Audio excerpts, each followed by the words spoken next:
the richest man on earth. You know what I'm saying, bro? This is a long reaction, bro. You know what I'm saying? The richest man on earth, if y'all don't know, is Elon Musk. He is currently the richest man on earth. But, you know what I'm saying? I'm not gonna lie, not a big fan of him, but apparently we got an hour and 40-minute documentary on this nigga Elon, and we're about to see how he came up. You know what I'm saying? Let's see what's going on, man. $850 billion. That's how much Holy money shit. Elon Musk is worth. At least. Yo. Actually, I'm just gonna say this right off the bat. Bro, who needs that much money in their fucking lifetime, bro? Like literally, why do you need so much money? Like, you know what I mean? It's like Today, because by the time you watch this, it's probably gonna be more. Adjusted for everything, he's the richest person who's ever lived. He's wealthier than the railroad tycoons, the oil barons, any king or pharaoh of the ancient world, and right now, he's racing towards becoming the world's first trillionaire. Elon. Bruh, I hate these niggas so much, bruh. There is no reason for this nigga to want to be a trillionaire, bruh. Elon Musk is on the path to becoming the world's first trillionaire. First trillionaire. Disgusting. Trillionaire. But depending on who you ask, he either earned every penny of it, or he's the greatest con artist in history. At the same time as his supporters claim that he revolutionized multiple industries and brought humanity towards a brighter future, You're Elon Musk.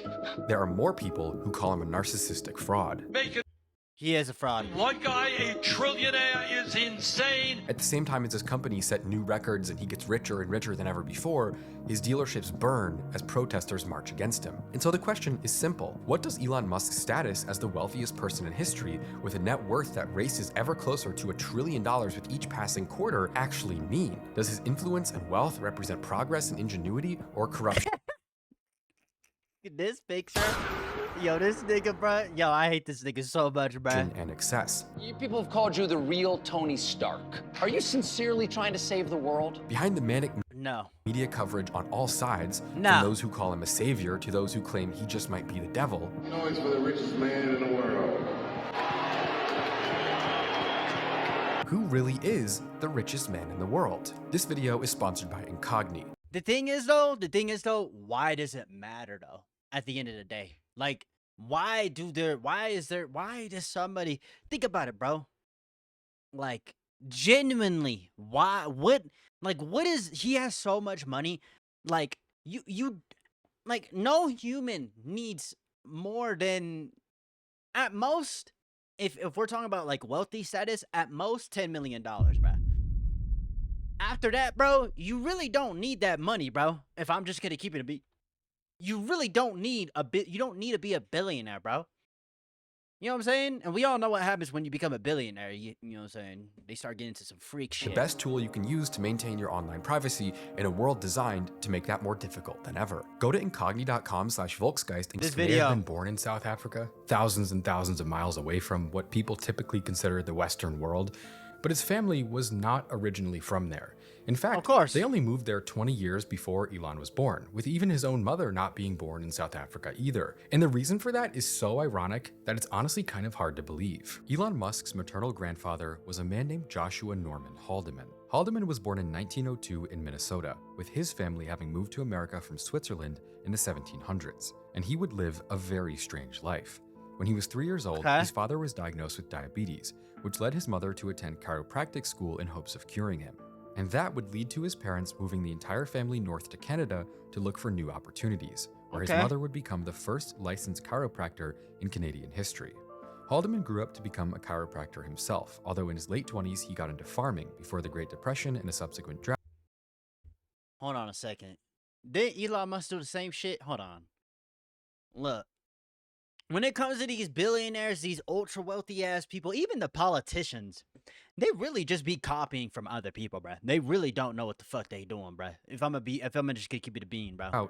Led to him losing his farm a few years later. After Damn. that, he worked a number of odd jobs before going back to chiropractic, where he would become a prominent leader in the Canadian chiropractor community. But where Okay. Haldeman would really make his marks was politics, because the early 1930s saw the birth of a new movement called technocracy.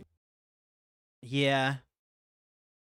That this is for sure. This is Elon Musk's great grandfather, for sure. Yeah. Incorporated. Their mission was Of to promote course. a political system run by engineers and Technocrat. scientists instead of democracy and politicians. And within it, a political system run by engineers and scientists instead of democracy and politicians. Oh my god, bro. That sounds so fucking corny. And within a few years, the group attracted nearly 500,000 members, and Haldeman would be one of their true Ew. believers. Emerging out of the desperation of the Great Depression, their ultimate goal was to found a technate that could encompass the entire Oh my god. Oh my god. Oh my god. Oh my god. These people are so fucking stupid. Oh my gosh. Oh my gosh. I've heard about this shit. The Technate of America, which is basically just the United States conquering the entire Western Hemisphere. Yeah. That's crazy, bruh. That's crazy, bruh. I'm pretty sure y'all have heard of this, bro. American I've heard of continent this. from Panama to the North Pole, creating a self-sustaining geographical Damn, bro. unit dominated by the power of engineering and science. In their world, there would be no scarcity of resources, and they would achieve that by completely abandoning politics, politicians, and the typical capitalist economy altogether. Technocracy leader Howard Scott would say, "Politics is the natural approach of morons. Socialist, communist, fascist, liberal, conservative, Republican, or Democrat, they all stink alike." That is, until they were banned entirely in Canada following the start of World War II on account of being a massively influential, growing organization that advocated for taking down their own country and saluted to a nation that didn't exist in the middle of a war. Oh, brother, dude.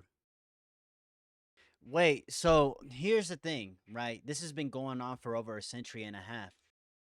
I genuinely believe that, and I don't want to get too political when I say this.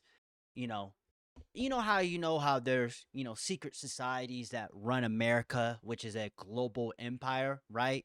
That we live in. Like, I think there has been a plan that they've been pushing to make it so that they conquer the entire Western Hemisphere. I think we're literally seeing it right now with us taking over Venezuela, Cuba, and all these countries down south. Us taking over, starting all these. I think that's what it is, bruh. You know what I'm saying? But I mean, I feel like it's just like these secret societies. They have different types of these like weirdos. Like you got your technocrats, you got your, what I'm saying, your what are they called? Fucking what are those billionaires? You get what I'm calling. Isn't Trump? Was it Trump pushing for this shit too? And Stephen Miller and them and his wife, take over Greenland, take over Canada, take over Mexico. Like this is literally what they're doing right now. This is literally what they're trying to do. It would be just a few weeks after technocracy was made illegal that Joshua Haldeman was arrested by the Royal Canadian Mounted Police on the charge of being a member of an illegal organization. In today's world, where industrialism has been either outsourced to countries thousands of miles away or superseded by the age of information, this all sounds pretty strange, but in the late 30s, industrial engineering, the building of highways, skyscrapers, trains, factories, guns, and cars, this was the cutting-edge tech of the day. This movement was essentially equivalent to if today a CEO said that society would be more efficient if we handed over control of the economy to a— Is this Peter Thiel, bro? See, this is what I be talking about. What is it? What is it called? What is it fucking called? What are these billionaires? It's him, Elon Musk, Mark Zuckerberg. The Epstein motherfuckers. Might as well throw Trump in there too, bruh. It's just this lineage of generations that are trying to create this like technate of America where they conquer the entire Western Hemisphere. You know what I'm saying? And slowly buying and stealing all the wealth from themselves throughout the past few decades by having us Americans fight within each other. You know what I'm saying? And hey, look, it kind of worked. You know what I'm saying? Until now, but like, I don't know. It always goes back to this ugly motherfucker, bruh. tech company. Always. But even though Technocracy Incorporated eventually Always. faded away, Haldeman's interest in politics did not. He would go on to lead a very strange political career in Canada, starting his own movement that he called the Total War and Defense Party, advocating for drafting every man and woman between the age of 16 and These motherfuckers are so sneaky, bruh. They're so 60 sneaky. into the military, and he even ran for Canadian Parliament multiple times. But then, suddenly, Haldeman would leave Canada for the rest of his life. In 1950, when his children were just 2 or 3 years old, he and his wife packed up and left, leaving behind one of Canada's largest chiropractic practices, a huge mansion, and even their own private airplane to settle 6,000 miles away in Pretoria. the capital city of South Africa. And the family's version of why they moved is simple. One of his sons would later write that it was probably Haldeman's adventurous spirit and the desire for a better climate to raise his family in that drew him to South Africa. And Yeah, maybe because he tried to fucking conquer the entire Western Hemisphere. You know what I'm saying? Maybe you and your family and your friends that you grew up with, Elon, was trying to create this shit since the beginning, bro. That's what this is, bro. The more money you have, bro, the more power you have, bro. And when you become so wealthy to the point where like the government can't do anything, bro. They can't stop you. You know what I'm saying? It's like, hey, man, most books bro. about Elon Musk and his family, of which there are many, still only mention that his grandfather spent his life in Africa living as a daredevil adventurer, flying his plane into the bush and camping while he searched for lost cities with his kids in tow. But Okay. Haldeman himself told a totally different story. Just 1 year after arriving in South Africa, he wrote an article for the local newspaper back in Saskatchewan, where he describes black South Africans as very primitive people who must not be taken seriously. Oh, here we go. The racist shit. Mind you, Elon Musk's father is openly racist. You know what I'm saying? You know, like what the reason why he came here, I guarantee you, is because he's a white man and he views these black people as inferior. So he bought all the land out in South America because he's so wealthy, and he took it over, and then he used black people as slaves or some shit, bro. I guarantee it's some shit like that. He Some even shit said like that, some bro. of them are quite clever in a routine job, but the best of them cannot assume responsibility and will abuse authority. He finishes Oh, with, here we the go. present government of South Africa knows how to handle the native question. Then, years later, while speaking with a right-wing South African newspaper, he Oh, would literally nah. directly say that it wasn't that the government's racial policies had kept him away. In fact, that was what had encouraged him to come to South Africa in the first place. Haldeman Oh God, arrived in bro. 1950, just 2 years after the National Party swept into power on a platform of formalized racial segregation, and immediately started passing the laws that define the country's history to this day. The Population Registration Act, which classified every citizen by race, the Group Areas Act, which dictated where non-white people were allowed to live, and the Prohibition of Mixed Marriages Act, and yeah, you can probably guess what that is. On March 21st, 1960, Dude, these people South are so African police fucking would open weird. fire on a crowd of unarmed black protesters. Oh my God, dude. Yo. I wonder why these racist motherfuckers decided to move to South Africa with all their wealth. I wonder why. And bought out all that fucking land out there. I wonder why, bro. During a I demonstration. wonder why. They killed 69 people, many of whom were shot in the back while they tried to run away.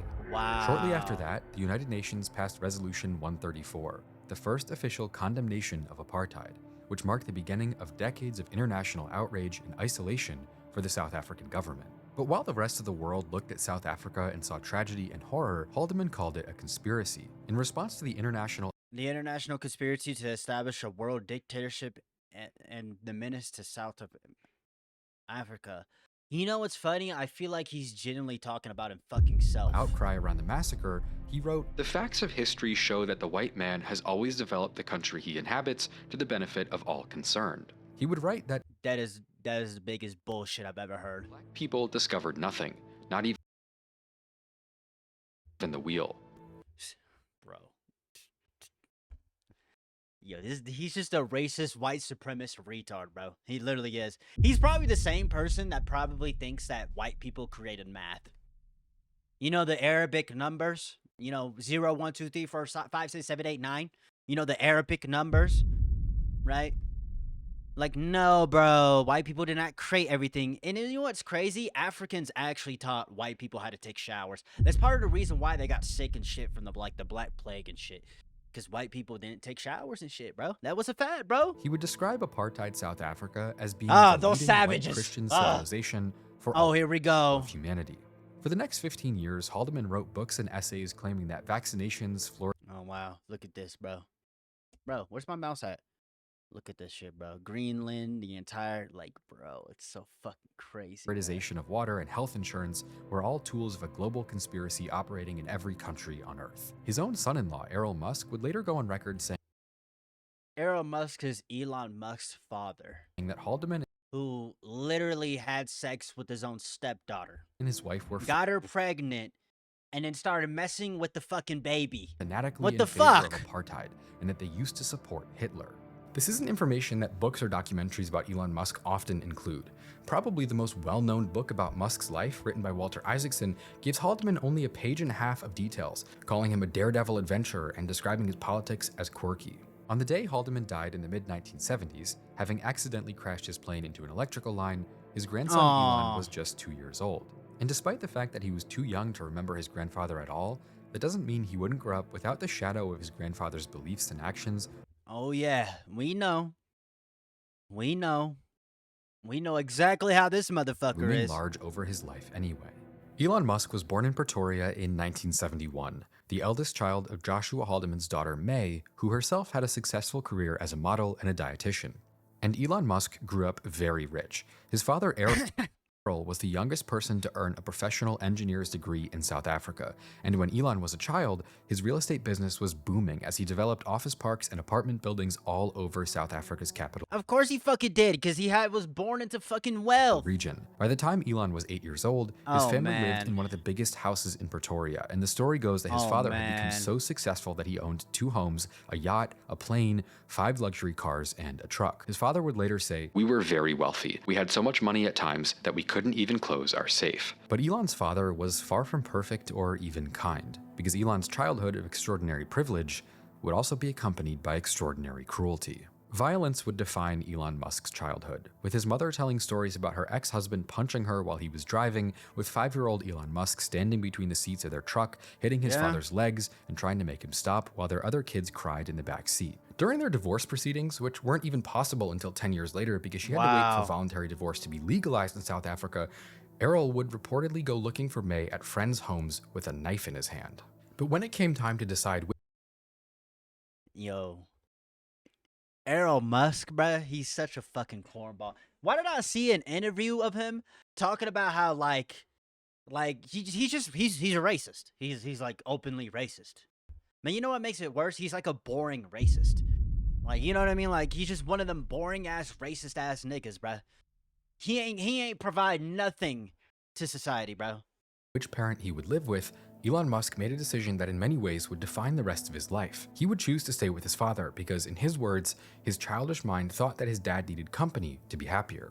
He would later describe this as a horrible mistake. But the violence in Elon Musk's childhood was never confined just to home. In one story, a group of boys at school came up behind him and kicked him in the head, threw him down the stairs, and when he hit the bottom, they followed him down and kept beating him. His brother said, I couldn't even recognize his face. It was such a swollen ball of flesh that you could barely see his eyes. Elon was hospitalized for 2 weeks. The damage to his face was severe enough that he was still undergoing corrective surgery on his nose years later. And according to one biographer, the ringleader of the attack was even sent to juvenile prison. But the worst moment was when he came home and his father didn't comfort him. He didn't ask if he was okay or confront the school, but instead screamed at Elon for hours, calling him a worthless idiot that deserved to be beaten. Elon's younger brother, Kimball, when asked years later about his holy shit, that hairline, worst childhood memory, would say that it wasn't the sight of his brother's destroyed face at the bottom of the stairs, but that it was watching his father spend an hour telling his brother, a child who had just been beaten so badly that he couldn't see out of his own eyes, that he deserved it.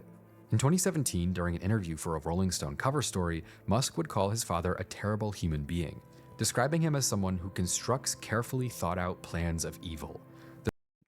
This motherfucker, bruh. Yo, he just this nigga's a wicked ass person. The journalist would note that there were things Musk couldn't bring himself to say out loud, and that during the interview, he began crying silently. He eventually physically broke down. He would say, You have no idea about how bad. Almost every crime you can possibly think of, he has done. Almost every evil thing you could possibly think of, he has done it. He wasn't exaggerating. Elon Musk remains somewhat of a public figure to this day, appearing in the media at different points for running crypto scams, praising Vladimir Putin's invasion of Ukraine. Elon Musk's father makes yeah, he's literally a racist, dude. Like, he just makes racist remark about white males becoming a minority. You want to go back to the jungle? Like, bro. And you know what's crazy? Like, the audacity that this motherfucker had, bro. He said that oh, we feed them. Oh, we feed those black people in South Africa. We fed them. We gave them beds. What the fuck? I mean that the United What States the is fuck? doomed because of race mixing and that no one was oppressed during the apartheid era. Yeah, he's a fucking retard. In 1998, he made the news after he shot and killed 3 people who were allegedly robbing his home in Johannesburg, but perhaps most notable of all, and what was later revealed as being what Elon Musk had been trying to say but couldn't during that interview, was the fact that Elon Musk would father multiple children with his adult stepdaughter, who he had known Oh my god, bro. He's literally describing everything I said like earlier, bro. since she was 4 years Yeah, this old, having been motherfucker's married sick, to her mother bruh. for decades. A 2025 New York Times investigation revealed that she had been telling relatives that Errol was acting inappropriately towards her since before she was school-aged. This is the world Elon Musk grew up in. Extreme wealth and extreme cruelty. A father who could give him the world on the condition that he would destroy him alongside it. What we do know about Elon Musk's teenage years, besides that they were defined by a strange mix of privilege and violence, was that they were also the start of his interest in technology and business. While he wasn't a very good student in school, with decent grades but not amazing, he was obsessed with computers and eventually taught himself how to program using a book. He even sold a video game he made to a local computer magazine for a fee of $500 while he was in 10th grade. But still, many, if not most, stories of Elon Musk's childhood revolve around his father's chaotic, dangerous influence and the persistent theme of violence that was simply a fact of life for him and his family. His brother Kimball would later say about I don't like Elon Musk or none of these niggas, but like that is pretty tragic though. I'm not gonna lie, bro. Like to go through that shit, it doesn't matter. Like that's actually kind of sad, bro. their father. His mood could change on a dime. Everything could be great, and then within a second, he would be vicious and spewing abuse. One minute, he would be super friendly, and the next, he would be screaming at you, calling you worthless, and making scarring, evil comments. Then, on top of all of that, the world around Elon Musk was crumbling to dust. By the late 1980s, South Africa was tearing itself apart. The apartheid regime that Elon's father and grandfather so dearly loved and supported was entering its final, most desperate years. A period of escalating protests, constant violence, a never-ending state of emergency,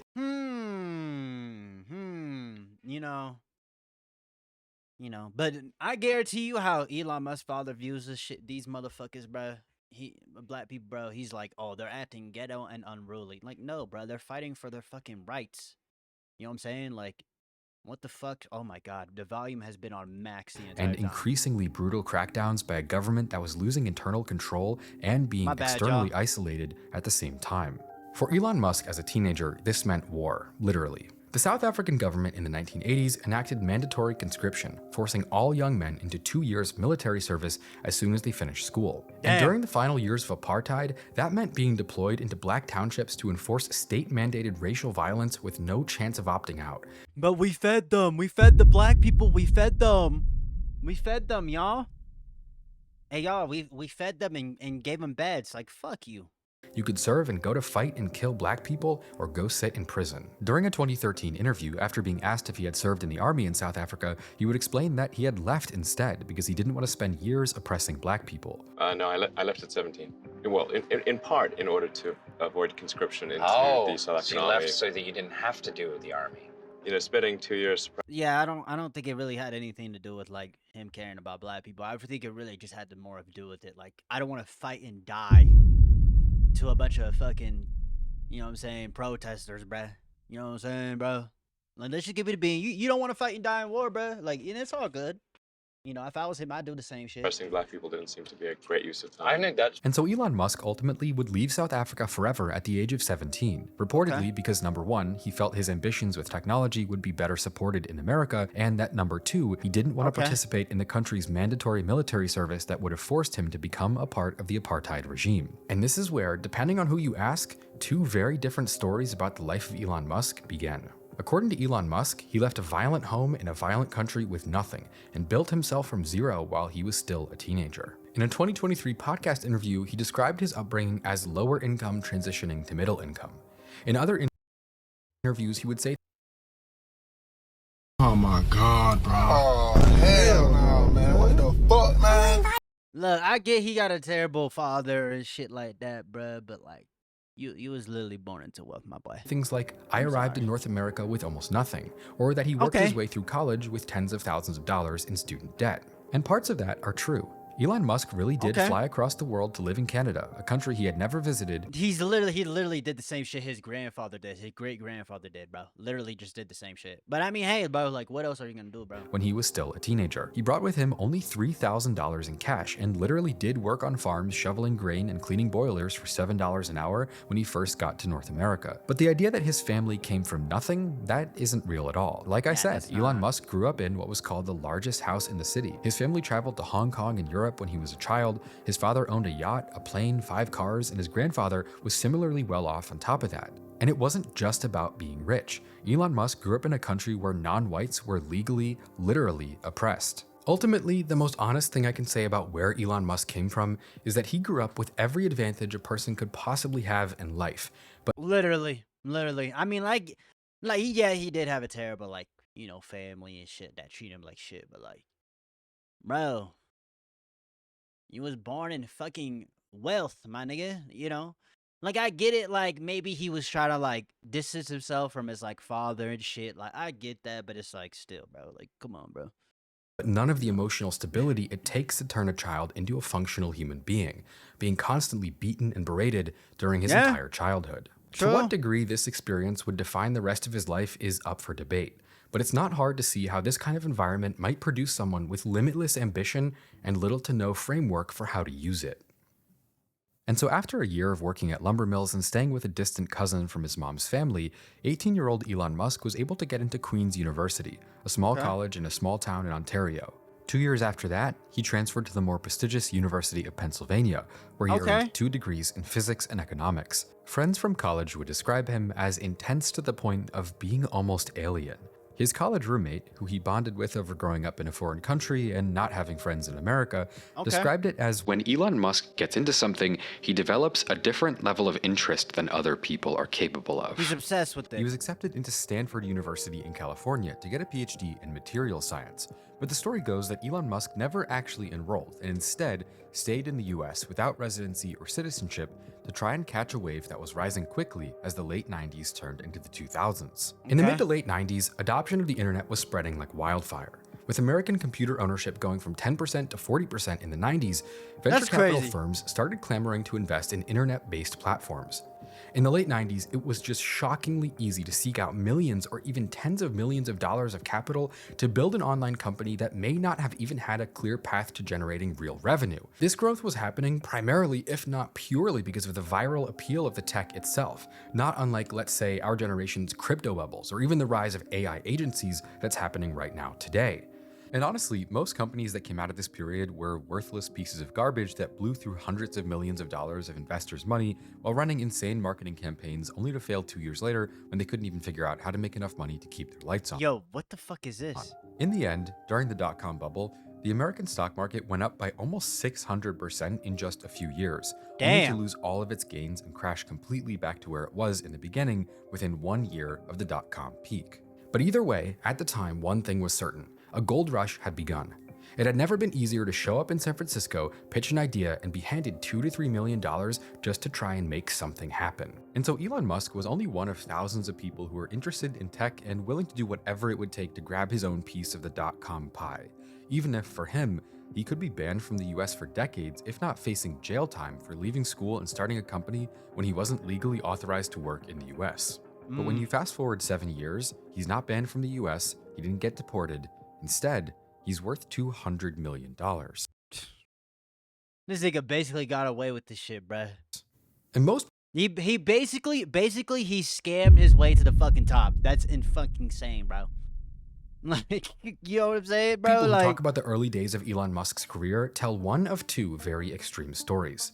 For some, he's a genius who invented back-to-back industry-defining, life-changing billion-dollar companies out of thin air with no help. The most pure definition of a self-made that is literally bullshit. man. But for others, he's a gigantic scam artist who stole ideas and had no clue what he was doing, only making money. Yup.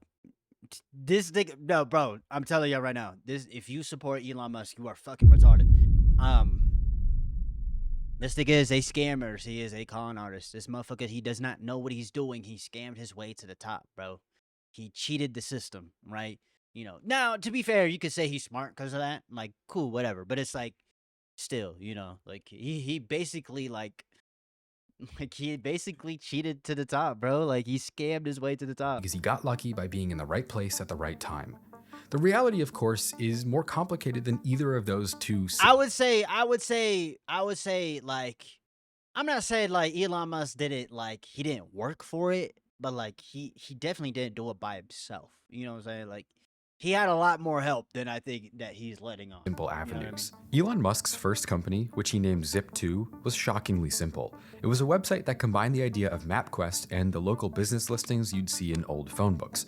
It was basically a directory for what kind of stuff you could find in your local area. But according to Elon Musk and his brother who co-founded Zip2 with him, it wasn't quite as simple as flying to San Francisco, booking a meeting, and becoming a millionaire the next day. In their telling, they started off with a budget of $10,000 in savings, they leased a $200 a month office and lived in it despite a leaky roof and having to walk to the gym to shower, and they even had only one computer, using it to run the website during the day and then taking it down at night so Elon could program new features on the same setup. When investors would come visit the office, they would use a fake supercomputer that they made out of empty computer cases to make them think they had a super complicated technology behind their platform. And if all of this wasn't risky enough, like I mentioned, Elon Musk and his brother were doing this illegally. They were literally illegal aliens in America.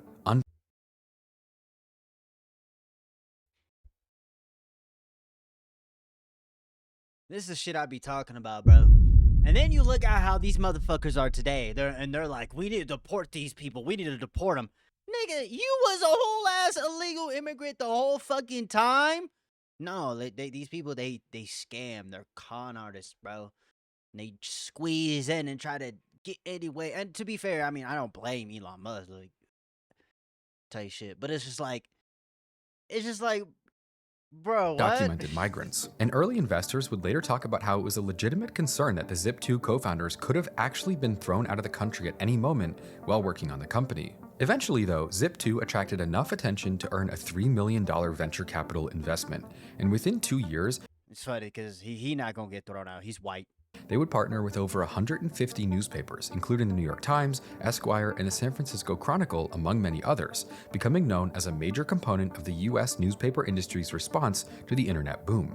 Basically, Elon Musk's first company was a pretty big success. Okay. The only thing is that Elon Musk himself wouldn't be present for that. It would only be a couple months after they received that first $3 million investment, this big moment to take the company to the next level, that the company's board would remove Elon as CEO entirely. Wow. The engineers they hired to refine the code he had written would later describe his work as being a hairball, so tangled and messy that it was easier to write the entire website from scratch instead of trying to fix what he had done. One former that sucks. I'm not gonna lie. teammate would describe Musk not as a visionary founder, but as prone to setting unreasonable deadlines, chewing out other executives or colleagues in the open, and retooling code written by other people without asking. They would say that while yes, he was capable of building a successful platform, he relied on sheer force to get things done, walking through the office as late as 9 p.m., furious that people had gone home instead of working through the night. Musk would go around the office well into the evening looking to see who was sitting in their cubicles, and there weren't many. It was 9 p.m. But his face would turn red. He was really angry that the entire company wasn't there in the office at 9 o'clock at night. Coworkers from the whatever, dude. Zip2 days would describe him as fighting with people during meetings and getting angry when things were impossible to finish quickly. You would see people coming out of the meetings with a disgusted look on their face. One story from the book Hubris Maximus, The Shattering of Elon Musk, relates a conversation that Musk had with an early Zip2 investor that reveals what he was really like back then. Derek Proudian, then at More David Dow Ventures, recalled grabbing lunch with the young Musk to discuss how to make the company viable on a small scale. Musk, however, insisted that he think bigger. Zip2 was going to be the biggest company ever, Proudian recalled him saying. And when Proudian tried to change the subject, Musk doubled down. He would say, "No, you don't understand. I'm the reincarnation of the spirit of Alexander the Great."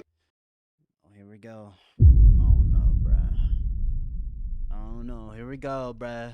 It wasn't that Elon wasn't a hard worker or that he didn't know how to build a company. He was known for going door to door, personally convincing businesses to sign up for Zip2. He was in the trenches. He would stay and work all night, basically I respect the grind though, but like, living you in know the what I office. The problem was that he was impossible to work with, to the point where the board felt they had no choice but to get rid of him if the company was going to even survive. But even after all of that, and he's an illegal immigrant. Zip2 did still work. In 1999, Compaq Computer would pay $305 million to acquire Zip2. Elon Musk, who was 27 years old then, would walk away with around $25 million for his shares. Ultimately, though, the company only lasted another 2 or 3 years. When the dot-com boom crashed and the real companies were separated from the momentary trendy ones, Zip2, which was essentially an online phone book, But then he made PayPal, right? Elon went into like PayPal and shit, right? You know what I'm saying? wasn't able to survive. I wouldn't say that Like I would say, if the best way I would describe Elon Musk is like, he's a hard worker, but like he's not as like what's like a way he's just not I guess he's just not as smart as he think he is. You know what I'm saying? You know what I'm saying? I don't know, bruh. I don't know, bruh. You know what I'm saying? But like really yeah, he made the website. Yeah, he did it, but like, you know, like he was rushing it. He's trying to get the first quick buck. He was trying to make he was just trying to make the first quick buck he could get. You know, that's what it seemed like. He's trying to become that next big thing as fast as he could. You know what I'm saying? Like, you know, while the other motherfuckers are like, hey, like, you know, let's slow down, you know, and then they fixed all the code and they fixed everything for him. And then he got mad and he got butthurt because, you know, they changed how, you know, I don't know, bro. You know what I'm saying? the story of Zip2 makes Elon Musk a fraud, but in that case, I wouldn't say it makes him a fraud, but like, you know, it's like, it definitely doesn't make him a genius either. yeah, he's not, it's, there it is. He's not like a genius. He's not as smart as like he thinks he is. I think what it makes him is a guy whose biggest skill wasn't really building something, but rather was convincing people that what he had built was bigger than it actually was. Yeah, he's a con man. He's a con man. You want to know who else acts like this? Trump. Trump does the same shit, bro. Trump does the same shit. Back then, though, hardly anyone was paying attention. There's not really a lot of footage of Elon Musk from this time that still exists today. In one video from 1998, he talks about being totally broke during the first few years of his career, literally living in his office and showering at the gym to save money. I mean, that was kind of true, but it was more like a few months, but then. The next video, from 1 year later, CNN films him as his new car arrives, a $1 million McLaren F1, of which only 64 were ever made in the world. His fiancée, standing by his side, expresses her fear that they're going to end up out of touch and materialistic. It's $1 million for a car. It's decadent. Elon, meanwhile, jumps for joy in the middle of the street, and that's it. Oh, he reminds me. He literally just reminds me of the whole like red pill, incel shit, bruh. Like that's what like you know what I mean? Like that's essentially his entire footprint from back then.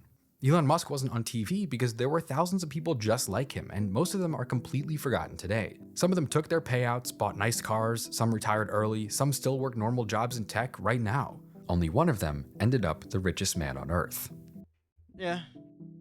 $22 million, or whatever Elon Musk got paid for selling Zip2, is an insane amount of money. Like, you and your family will never work again kind of money. And that's a huge success story on its own. It's like 10 times more money than most people make in their whole lives. And in the world we're living in today, honestly, that doesn't even sound that bad to me. Like, you make 22 million bucks, great. Like, there are people out there with thousands of times that much money. There are people out there with, you know, $200 billion. And the amount of greed in our society today, the idea of someone getting a $22 million payout for their work, it's like, that doesn't even sound like that much anymore. But my point is, which is fucking insane. But there is an ocean between that. I swear to God, you literally have two like retarded con artists in the fucking room. They think they're genius.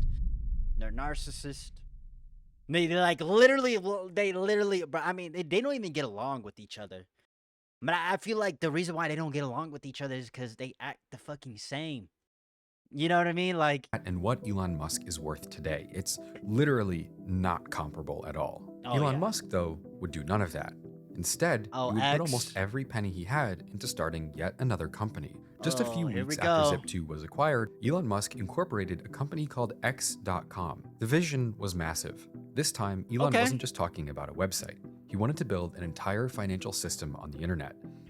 He created PayPal, right? Savings, banking, investments, insurance, mortgages, all under one platform. And I mean, today, this is how banks work, all of them. But back then, while some banks had moved online and there were some places you could get insurance or bonds or checking accounts on the internet, the idea that a startup could do all of this at once, based entirely on the internet, was unheard of. There was just one problem. They had serious competition right next door. Literally, next to the X.com office that Musk opened in Palo Alto, there was a company called PayPal that had Oh my God, he didn't even create it. I thought he created PayPal. Oh my God, bro. He bought it. He bought the company. He bought the fucking company, didn't he? He bought the fucking company, nigga. He bought the just how you did it with X or Twitter, which he calls X now. Like, oh my God, did I just call Twitter X? What the fuck? recently been founded by Stanford Ew. graduate Peter Thiel and two friends. Oh no. Oh no. Oh no. These niggas, bruh. Oh And no. PayPal had an edge over X because they had figured out how to let people transfer money across the internet safely and easily with nothing but an email address. Whereas before, people shopping on eBay or other similar platforms were forced to mail checks and wait for them to clear before their purchase could be sent, PayPal shot online shopping into the future like never before. And so instead of competing until one of the companies died, they decided to merge. Elon Musk, as the largest shareholder, became CEO. Peter Thiel became chairman. And their growth was staggering.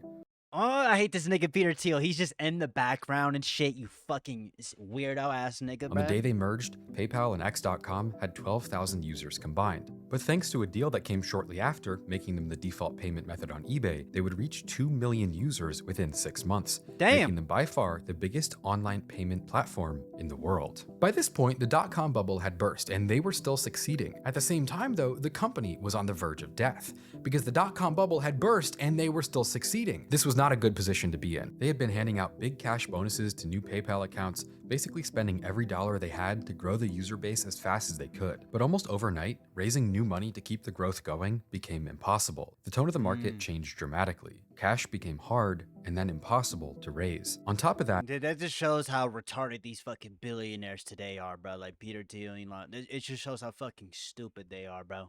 Generally, they're so fucking dumb. fraud was eating them alive. It reached a point where it cost PayPal $12 million a month to manage all of the scams that were running through their platform. But while the company was fighting to survive, almost everyone on the team was coming to the same conclusion. Their biggest problem wasn't a recession or fraud. It was their CEO, Elon Musk. He gonna scare the niggas to dip, didn't he? He probably, didn't he sell PayPal to somebody else and then he just bought something else, right? But instead of leading his team through a crisis, Elon Musk was actively making it worse. When he disagreed with engineers on technical decisions, he would challenge them to arm wrestling matches. When the team tried to introduce CAPTCHAs to stop the fraud that was bleeding them dry, he argued that CAPTCHAs weren't worth the time. He eventually began acting in a way that his colleagues would describe as aggressive, demanding, emotional, and unpredictable. PayPal's former He's just an entitled little fat ass baby. CFO would say years later, Entrepreneurs are not actually risk takers, they're risk mitigators. But not Musk. He was into amplifying risk and burning the boats so we could never retreat from anything. he couldn't even compromise on branding. The rest of the team thought that X.com sounded like a porn name, and they wanted to stick with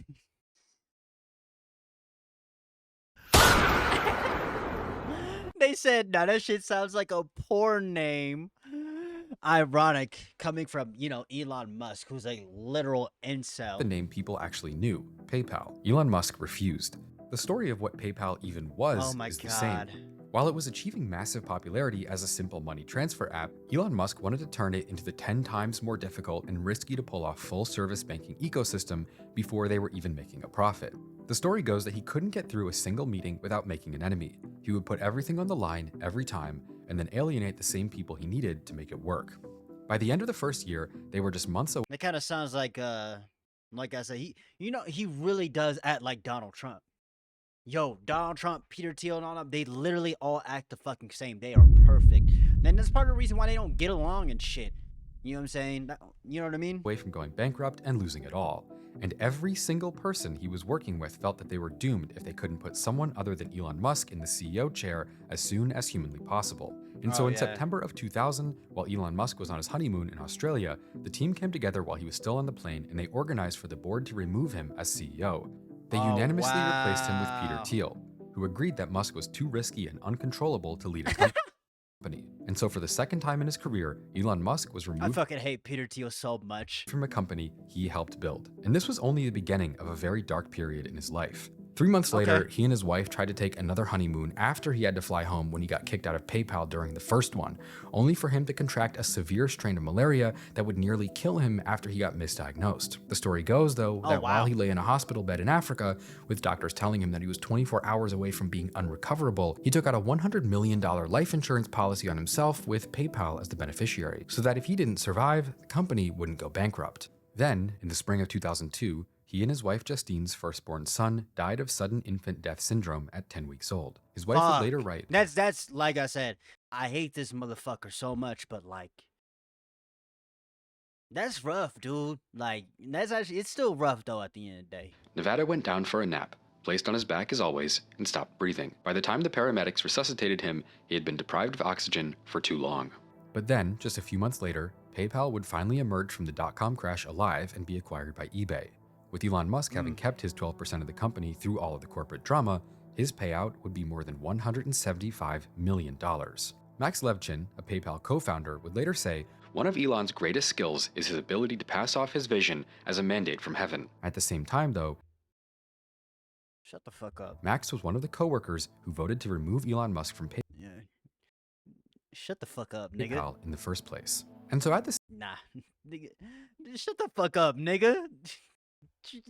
same time as Elon Musk had powerful, provable visions for the future of technology, he had acted in a way that made him an unmanageable liability for the people around him. This period of Elon Musk's life leaves behind an extreme reputation. He came up with the idea for full-service online banking years before it was popular, but he was so bad with people that even our generation's merchant of death and spying, Peter Thiel, couldn't stand working with him. Yo, Peter Thiel, suck my dick, eat my ass, and keep wearing them fucking shades and hide from people in the public, you fucking pussy. Truly, this guy is he's like, I'm telling y'all, these billionaires, bro, they are such pussies, bro. They are fucking losers. They are worthless, bro, without all their wealth. Genuinely, they fucking are, bro. Elon Musk at 30 years old could stomach extreme risk, far more than other people could handle, while still pushing for extreme success. He would risk deportation to make $10 million and then risk the $10 million he just made to make $100 million. But that sort of extremity isn't something that only applies to someone's work ethic. The qualities that made Elon Musk ultra wealthy, a 100 millionaire, at the same age as his hero, Alexander the Great, conquered the world, those same traits would come to define conquered the world. These motherfuckers want to create the fucking technates of America so fucking bad, bro. Every relationship and business that Elon Musk would ever lead, as he continued pushing forward on his journey to build the biggest company of all time. And for most people, after being fired twice, nearly dying, and burying their first kid, all before the age of 30. That is crazy, though. Like, losing your kid is crazy, though. This is where they would stop. Elon Musk had made enough money to live forever and ever. He had done some pretty interesting stuff and worked on some cool things, and he was very, very rich, but Elon Musk did not stop. Within months of losing their baby, he would take almost all of the money he had just made and pour it again into a new company. Whether that makes him a visionary or something else entirely is what the rest of this video is about. So basically, he's just gambling his money, and he got extremely wealthy from gambling his fucking money, pretty much. Like, he gambled his way to the top, bro. You know what I'm saying? Like, no, not saying that I would say he's smart, but like, it's more of like, I mean, the guy was born into wealth. He kind of like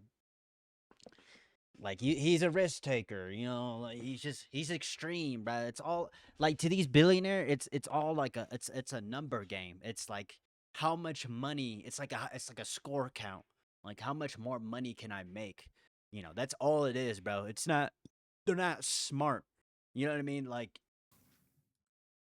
when you look into the history of private rocket companies, what you'll find is a graveyard. In the 90s, Kistler Aerospace raised $1 billion to build rockets and ended up never even launching a single one. Beale Aerospace spent $500 million before giving up. Launching rockets into space was not just something a private company could decide to do.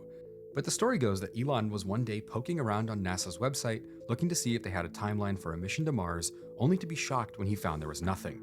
Within months, though, he would do what he was best at, dump all of his money into a new company for the third time, putting $100 million and he bought SpaceX, huh? into founding Or NASA. SpaceX, with the stated goal of turning humanity into a multi-planetary species. Oh my god, bro.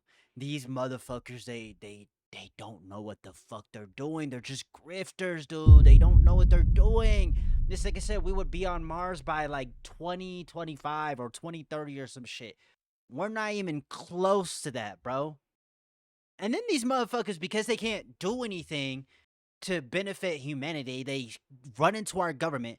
They pillage all the they pillage from the treasuries. They steal info, and they fucking did. What Elon Musk did with SpaceX and PayPal and all these companies, he literally did it with Doge, with the whole fucking shit with our government, bro. You know what I'm saying? He wanted to not just be the first private company to launch rockets into space, but he wanted to bring humanity with them. And if that wasn't insane enough, he would at the same time choose to chase a second nearly impossible task, because Elon Musk was going to take the rest of the money he had left over and buy a car company that had never made a car before. In 2003, tech entrepreneurs Martin Eberhard and Mark Tarpenning, who had previously worked together at Nuvo Media, the company behind Bro, these niggas, they just be doing anything, the bro. world's first e-reader, began to Anything. observe that battery technology had progressed to a point where developing and mass-producing an electric car might finally be a real possibility. Because if you look into the history of electric cars, you'll find an even bigger graveyard than there is for rockets. Electric cars had actually been popular over 100 years ago, with electric trains being produced as early as the 1830s.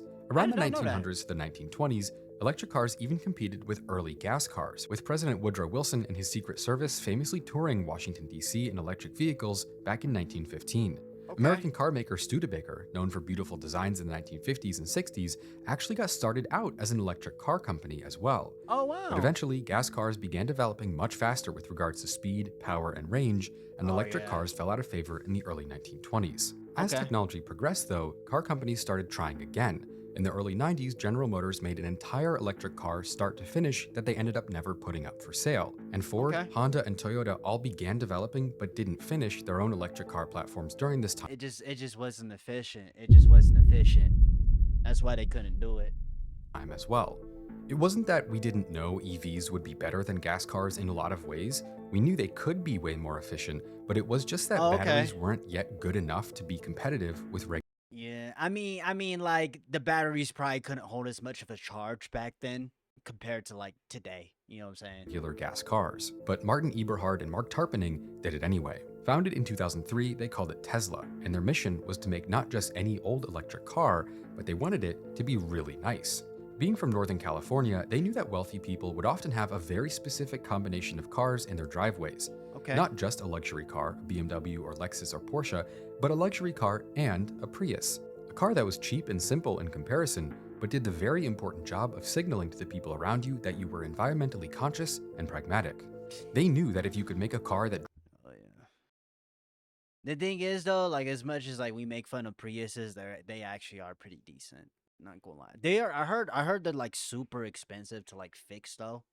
But, like, you know what I'm saying? But, like, you know, when it comes to, like, fuel, they're pretty efficient. I'm not gonna lie. But, like, nigga, I can give a fuck about, you know what I'm saying? I mean, like, me, I'm a gas car type of guy. I'm more into, like, the gas cars. But, like, I do think electric cars are cool, though. Like, I would own an electric car. Like, I would. It's just I don't think we're ready for that yet. You know what I'm saying? I don't think we're ready for that yet. You know, there's still a lot of issues with electric cars still. So it's like, you know what I mean? You know. And I don't feel like buying a fucking Tesla. I don't support PDF files, so yeah. drove like a Porsche and made you feel like you were saving the planet at the same time, it would sell itself. The only problem before they could bring this future of personal transit to mass production was that they needed a massive amount of money to start an entire car company from scratch, something that hadn't been done successfully in America since Chrysler was founded 90 years earlier. So Elon Musk did what he's good at. He just threw all of his money towards it and hoping that and just gambling on all that money that it grows even bigger. That's literally what he's doing. Every car company founded in the United States after Chrysler had gone bankrupt, and the American car companies that did still exist were generally seen as dinosaurs being propped up by government bailouts and 100 years of experience. And so in 2004, they began raising their first round of funds so they could at least get started on researching how to build a car from scratch. When it was finally complete, they had received $1 million from a couple venture firms in the Bay Area and $6.5 million, about 85% of the entire first round, singularly from Elon Musk. And so after becoming Tesla's biggest shareholder and chairman, essentially having funded the whole company from zero, Elon Musk and Tesla set out on the very long and difficult road to making an electric car from scratch, although building the car itself would only be one difficulty out of the many they would encounter. The early years of SpaceX and Tesla are a story of unmitigated disaster. Within a few years of their founding, another financial crisis had hit, and once again, raising Was it the 2008 money recession? for startups had become suddenly very difficult, especially for companies trying to build highly expensive, real-world hardware technology. SpaceX was in danger. Their first ever rocket launch lasted only 41 seconds before the rocket lit on fire and crashed into an ocean reef. Their next two flights got closer, reaching an altitude of 180 miles or more, but they still were not able to bring a rocket to orbit, and they were spending hundreds of millions of dollars. One executive, after the third failure, described the scene as, The mood in the building hung thick with despair. It had the potential to send the company into a downward spiral from which we may not have ever recovered. Meanwhile, Okay. Tesla was doing even worse. By 2008, they had brought a car to market. The Tesla Roadster became the first ever highway-legal all-electric production car, but its production had been so plagued by problems that it was costing the company $120,000 to make each one of them, while they were Damn. selling for less than $80,000. The Roadster was both a huge feat of engineering and a So they were losing horrible money. business decision at the same time. To keep Of things simple, course. they had actually based the Roadster on I another wonder who created that horrible fucking business decision. I wonder who did that. I wonder who did that. their pre-existing sports car, but they ended up redesigning so much of it that it became far more expensive than just making the car from scratch in the first place. Every single time they sold one, they lost money.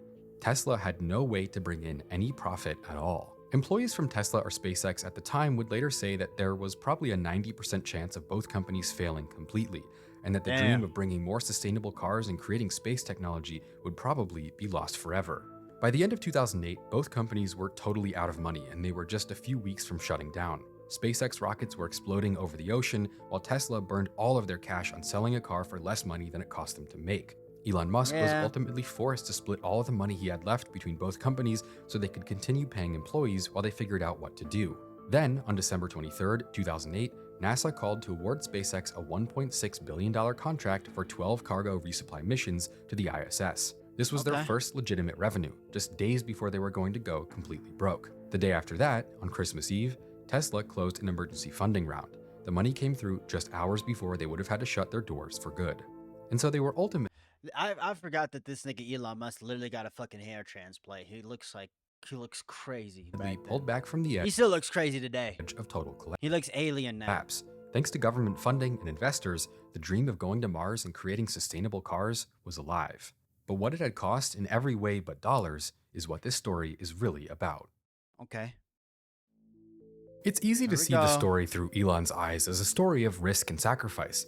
He spent all of his money, down to his metaphorical last dollar, to bring SpaceX and Tesla to life against totally overwhelming odds. This is the story of Elon Musk. He put everything on the line and still succeeded over and over. And I get why people have been inspired by that. But in reality, it wasn't Yeah, I respect, like I said, I respect the hustle. I respect the work effort, but it's like, just Elon Musk that was making sacrifices. it wasn't him. Like think about it. Like Elon Musk was not sitting in the boardroom talking about what we should do to make this car. No, like he's just the guy that throws money into businesses and he sits back. That's basically what he is, bro, and acts like he's smarter than what he actually fucking is.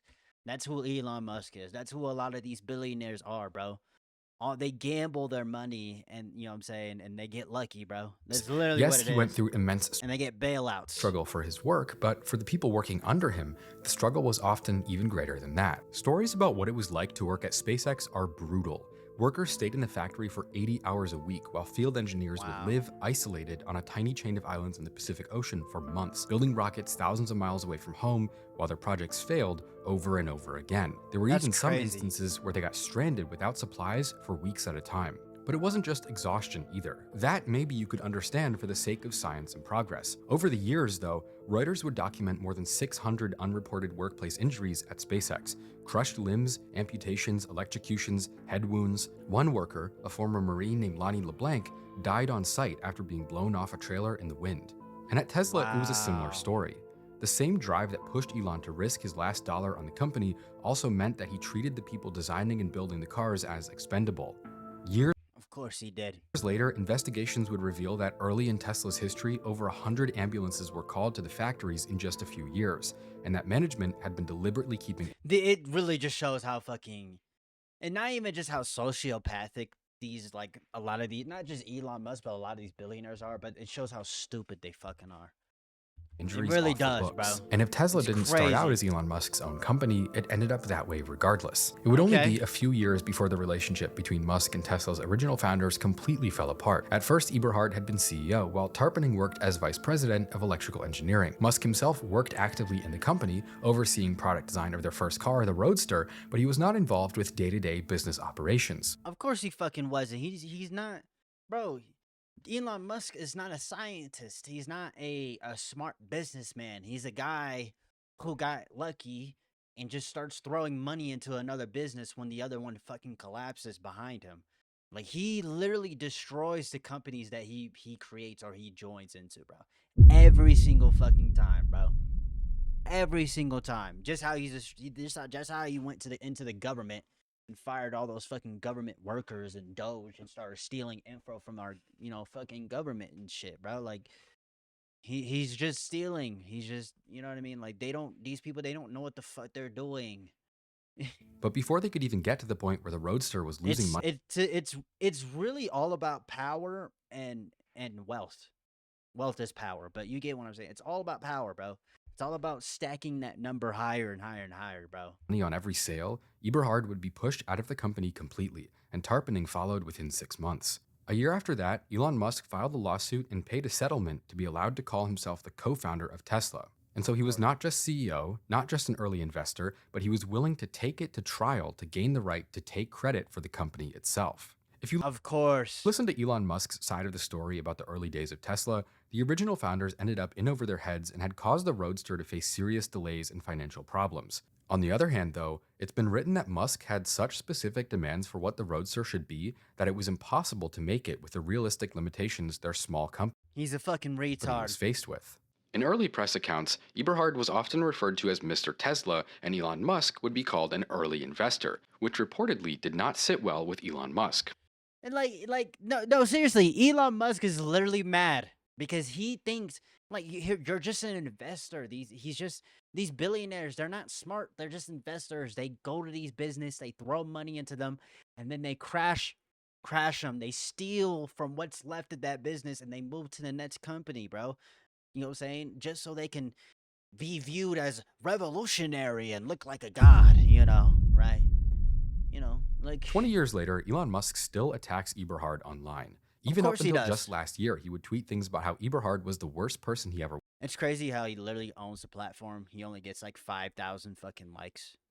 It's crazy. Well, I guess 2021, he wasn't owning the platform. I'm sorry. worked with and how he ruined Tesla. At the same time, though, Elon Musk was also going through a divorce.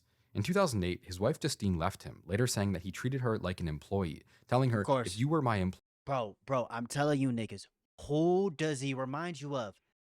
Well, he reminds me of like Myron Gaines. You know what I'm saying? He's just an incel, bro. He's one of these like red pill incel ass niggas, bro. You know what I'm saying? I would fire you. And saying to her that he was the alpha at their wedding reception. Oh my god. Oh my god. Oh my god. Oh my god. Oh my god. Literally what I said. He's literally just one of these. He's just a red pill incel losers. A lot of these billionaires, even like Peter Thiel and Steve Bannon and all these people, they're all a bunch of fucking losers, bro. They don't bring anything of value. You know what I'm saying? They don't. And even when they do, it's short-lived. They do it to harm others. They do it to help boost themselves up. It's not, you know what I mean? They don't, you know what I mean? It's like they're fucking, oh my god, bro. She would later say that he refused to grieve with her after they lost their first baby, instead ignoring the situation completely in a way that she said was manipulative. The pattern of extreme control, I mean, the guy is a fucking sociopath. no matter what the consequences might be, was only intensifying. And while he would tell the story as if he had sacrificed himself and basically climbed up on a cross to bring his vision for these companies to life, Elon Musk wasn't the only one who suffered for this vision. He's just the one who gets to tell the story. And the story he would keep telling about himself would, within a few years, make Elon Musk a god among men. When Tesla released the Model S in 2012 as their first sedan, he basically like hyped himself up. Like he literally just hyped himself up. He literally conned his way to the fucking top, bro. You know what I'm saying? Yes, he did have like a strong work ethic. But like these motherfuckers, they think that just because they worked hard and they struggled for a few months, they think that like they're entitled to like everything, bro. Like, it's literally what it is, First bro. actual mass market car, it was widely received as possibly one of the greatest automotive inventions since Henry Ford's Model T. Motor Trend named the Model S their 2013 Car of the Year, the first electric vehicle to ever win the award, by unanimous decision from their editors. They wrote, "The Model S is as smoothly effortless as a Rolls-Royce and more efficient than a Prius." Their editor-in-chief wrote that The mere fact that the Tesla Model S exists at all is a testament to innovation and entrepreneurship, the very qualities that once made the American automobile industry the largest, richest, and most powerful in the world. America can still make things, great things. Consumer Reports gave it the highest score they had ever given any car. It was the best car they had ever tested. Time magazine named the Model S the greatest invention of the year. This wasn't a car getting a participation award because it was new. This was a complete fulfillment of Tesla's original vision of a fast, luxurious, yet also hyper-efficient electric car, and it was being received as one of the first true innovations the car industry had seen in decades. Then, just 2 years after the Model S became a runaway success, they introduced the Model X, a bigger, bolder SUV that cost $100,000 and came with vertical Falcon doors that made it an instant cultural icon. And in those days, Tesla actually never ran advertisements. The company famously didn't have any marketing team at all, because they didn't need it. Their wait lists were months long. Celebrities bought the cars and advertised them unprompted. Driving a Tesla became the single clearest way to tell the world that you were rich, forward-thinking, and on the right side of history. You would see Teslas in rap videos. Not anymore, nigga. Not any fucking more. Steven Spielberg, Jay-Z, and Anthony Bourdain all bought them. Influencers. It was cool though. I'm not gonna lie. When I first saw the Tesla, it was pretty cool. Nowadays, it's like, you know what cars? You know what electric brand car that I've seen come up recently? Lucid. I don't know if you've seen them Lucid electric cars. They're actually really fucking nice. I think they're a lot better than a Tesla. I'm gonna be honest, bro. Drove them en masse. But no celebrity endorsement would be as powerful as that of Elon Musk himself, who by the middle of the 2010s would be arguably the most beloved man in the world. In 2008, while Steve Jobs was releasing the iPhone, while Jeff Bezos was turning Amazon into a worldwide empire, while Mark Zuckerberg already had 100 million users on Facebook and a movie was being made about him, Elon Musk was a nobody. He wasn't a billionaire, he wasn't famous. If he showed up on a magazine cover, it would be a magazine you'd probably never heard of. That changed when executives at Marvel began developing the character of Tony Stark for the Iron Man series. And while Oh man, bruh. Oh man, you know, it's so crazy because this motherfucker has never he's not a fucking scientist, bro. He's not. He's just an investor. while they were working on the character, they ended up meeting with Musk, touring the factory where they were prototyping the Model S, and ultimately basing Robert Downey Jr.'s character partially on Elon Musk himself. From there, the growth of Elon Musk. I mean, Elon Musk is really nothing like Tony Stark. Like, let's be honest, bro. Like, yeah, Tony Stark is kind of a fucking narcissist, but like, you know, they have that in common, but like, you know what I'm saying? Like, when it comes to actually building shit and being smart and being like a scientist and discovering new things, Elon Musk is just an investor. He's not a genius. You know what I mean? You know, 10 years ago, you could say that because it's like he was the one that was able to speak on it. You know what I mean? But nowadays, I mean, everybody sees through the bullshit. Musk's profile in the press started escalating faster than it ever had before. And so at the same time as the Model S was released to thunderous applause, journalists and commentators everywhere began heralding Elon Musk himself as not just the real-life Tony Stark, but as Richard Branson would declare him, humanity's escort to the future. And so after one of the most popular fictional characters on Earth, a genius billionaire who builds technology that saves the world, was literally modeled on him, the fiction and the reality began merging into one story. Elon Musk was no longer just a CEO. He was becoming a superhero. He became a constant fixture on late-night TV shows, discussing how he planned to save the world with science and technology. In 2013, Fortune lists him as the business person of the year.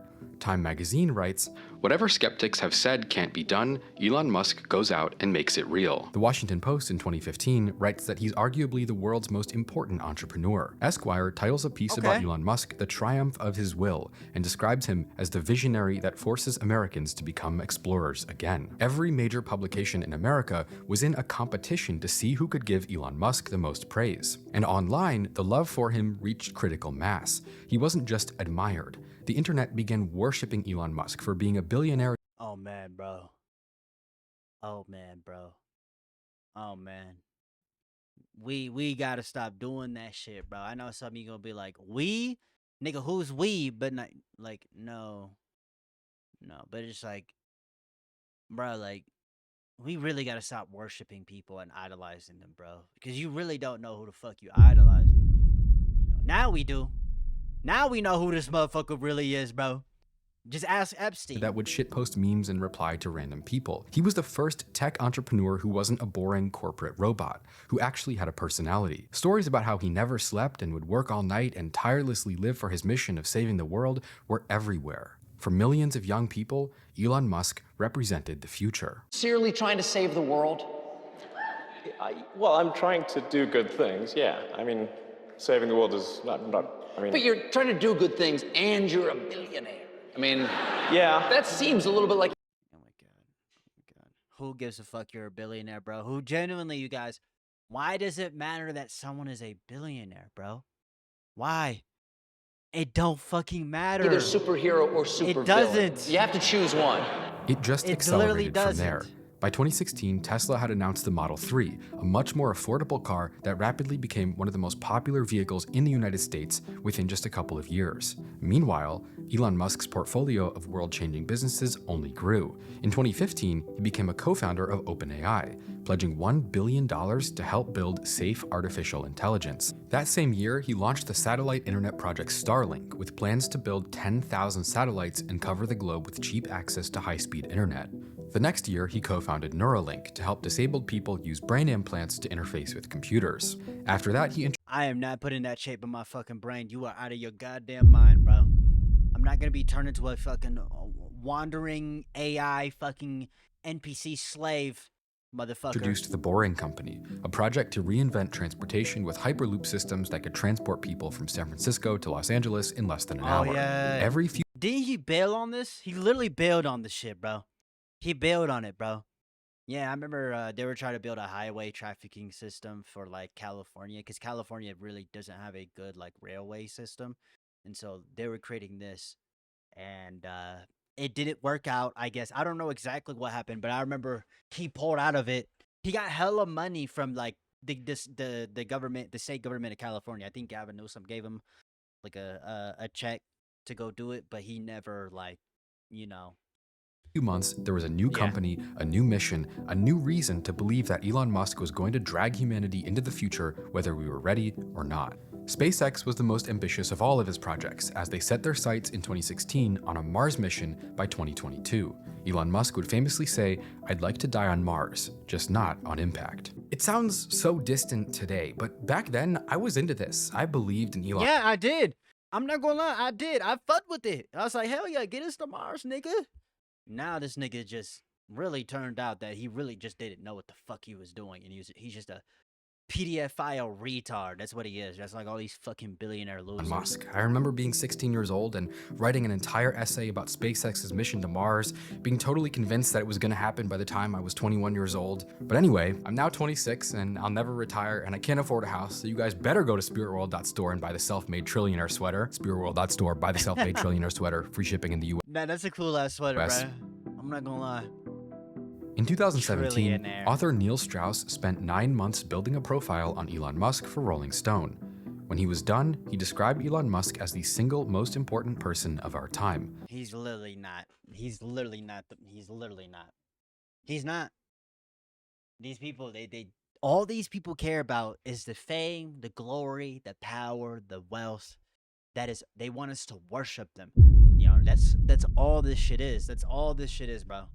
Literally, that's all it is. They want to be admired. They want to be loved. And then when people find out who they really are secretly, you know, they start crashing out and shit. A man who was not truly trying to build a business, but instead trying to create change that will make the world and the universe, No, he was trying to build a business. and possibly the multiverse, better and safer. I'd first like to share with you my vision for the future. I believe in a renewable energy future. I believe that humanity must become a multi-planetary space-faring civilization. One thing I do, you know what's crazy? America, we don't have renewable energy like that, bro. We really don't. Where the fuck is the nuclear renewable energy power plants? You know what I'm saying? Where's all that shit at? Huh? Where are the fucking the super fucking railways at, huh? You know what I'm saying? Right? You know what I'm saying? No, but it's like the oil capitalists though. The oil capitalists though.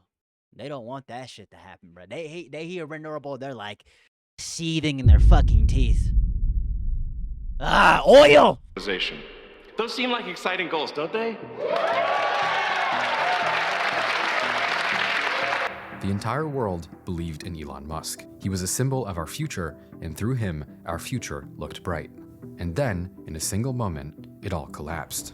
On the 23rd of June in 2018, disaster struck. Not in one of Elon Musk's offices or factories, but on the other side of the world, in a cave in northern Thailand. A soccer team of 12 boys ranging from— oh my god, I forgot about this shit, dude. Oh my fucking god, bro. Hit that fuck button. Oh my god, bro. If y'all probably heard of this story, bro.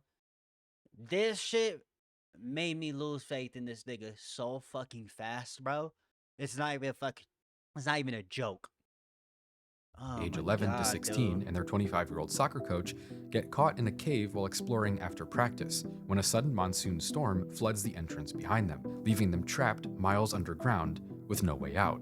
For 9 days, nobody even knows if they're alive, but within hours, the story becomes a round-the-clock global media frenzy as hundreds of millions of people watch, wait, and hope that the kids can be saved. When a pair of British cave divers finally find all of them alive, having huddled on a rocky ledge in total darkness for a week, the world rejoices. But there was just one problem, because now they need to get them out. That's when Elon Musk announces that he Oh my god, oh my god, oh my god. This shit was so bad, bro. This shit was so bad, bro. was going to come to the rescue, mobilizing a team of engineers to build a miniature submarine from pieces of the SpaceX Falcon 9 rocket so they could place the boys in a tube and guide it through the water to safety. But by the time he physically arrived in Thailand to save the day, Thai Navy SEALs had already begun extracting the boys using the far simpler method of sedating each child with ketamine and physically guiding their unconscious bodies through the tunnels one at a time over the course of 3 days. A method that, while terrifying and dangerous, worked perfectly, with all 13 boys being rescued safely. But Elon Musk couldn't let it go after one of the lead rescue— Oh my god, bro. This nigga's so stupid, bro. Elon Musk, you are such a fucking retard. Nigga, you do not need to be Iron Man, nigga. You don't need to be fucking you're not Iron Man, nigga. Just because niggas compare you to him, that don't mean you're actually him. Like you know what I'm saying? Like, oh my fucking god, divers, bro. a British man named Vernon Unsworth, casually commented that Musk's submarine had no chance of working and described it as a PR stunt. In sticky submarine where it hurts, just had absolutely no chance of working. He had no conception of what the cave passage was like. The submarine, I believe, was about 5'6" long, rigid, so it wouldn't have gone round corners or round. Bro, these motherfuckers are so stupid, bro. You know, around any obstacles. It wouldn't have made the first 50 meters into the cave from the dive. It literally would have made it worse. It literally would have made it harder for the kids to come out, bro. You know, yeah, it was dangerous to get them out, but it's just like, if that's the safest way to do it, bro, you guys just take the risk. Start point. Just a PR stunt.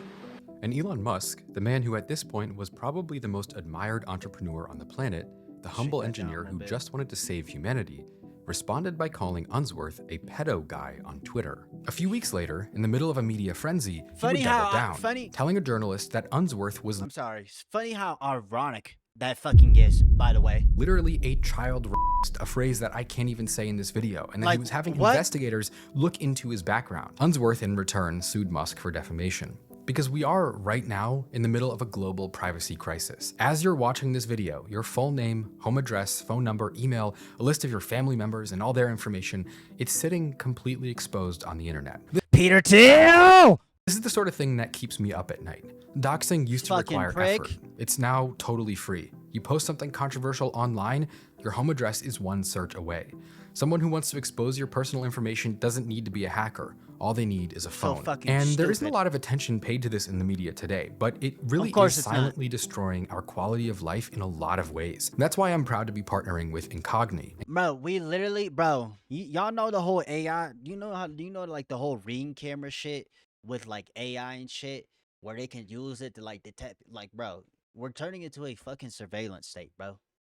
Like, what the I do fuck? for a living, I wouldn't be able to sleep at night knowing that myself and my family's personal information was still readily available online. I'm serious, I need Incogni. For a long time, it was becoming This video hugely is not concerning to me sponsored. that every time I released a new video, never tell if it was Incogni, it hasn't been your safety to disappear from the internet as much as you can. We're living in a time when apps you use are collecting your health information, ethnicity, political beliefs, sexual orientation, shopping habits.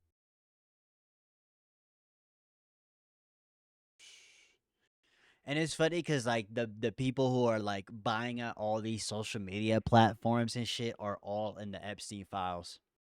Like literally, they're all in the Epstein files. It's hobbies, and they're monetizing it against you. It is easier than ever to be sorry, tracked bro. down in real life. You and your family can literally be connected to each other by someone who wants to harm you, or your identity can even be stolen by information people find online. Incogni even offers custom removals, a feature where you can send no stalker with this by the family plan, but whatever you choose internet in a time when you're for. So take control off and eggs in Elon Musk's armor began to show. It wasn't as if one insulting tweet could erase everything Musk had achieved, but it was that it revealed something the hero narrative had hidden for a long time. Underneath the quest to save humanity was a man who simply couldn't handle being wrong. The Elon Musk that the entire world loved, the reluctant genius, the engineer who was only rich because he needed to save the planet, he never would have done this.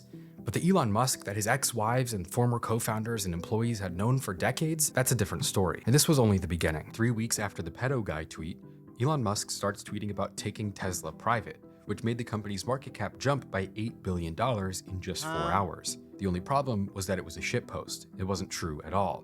He was manipulating the stock price by... Oh my god. Bro. All these niggas care about is wealth and power, bro.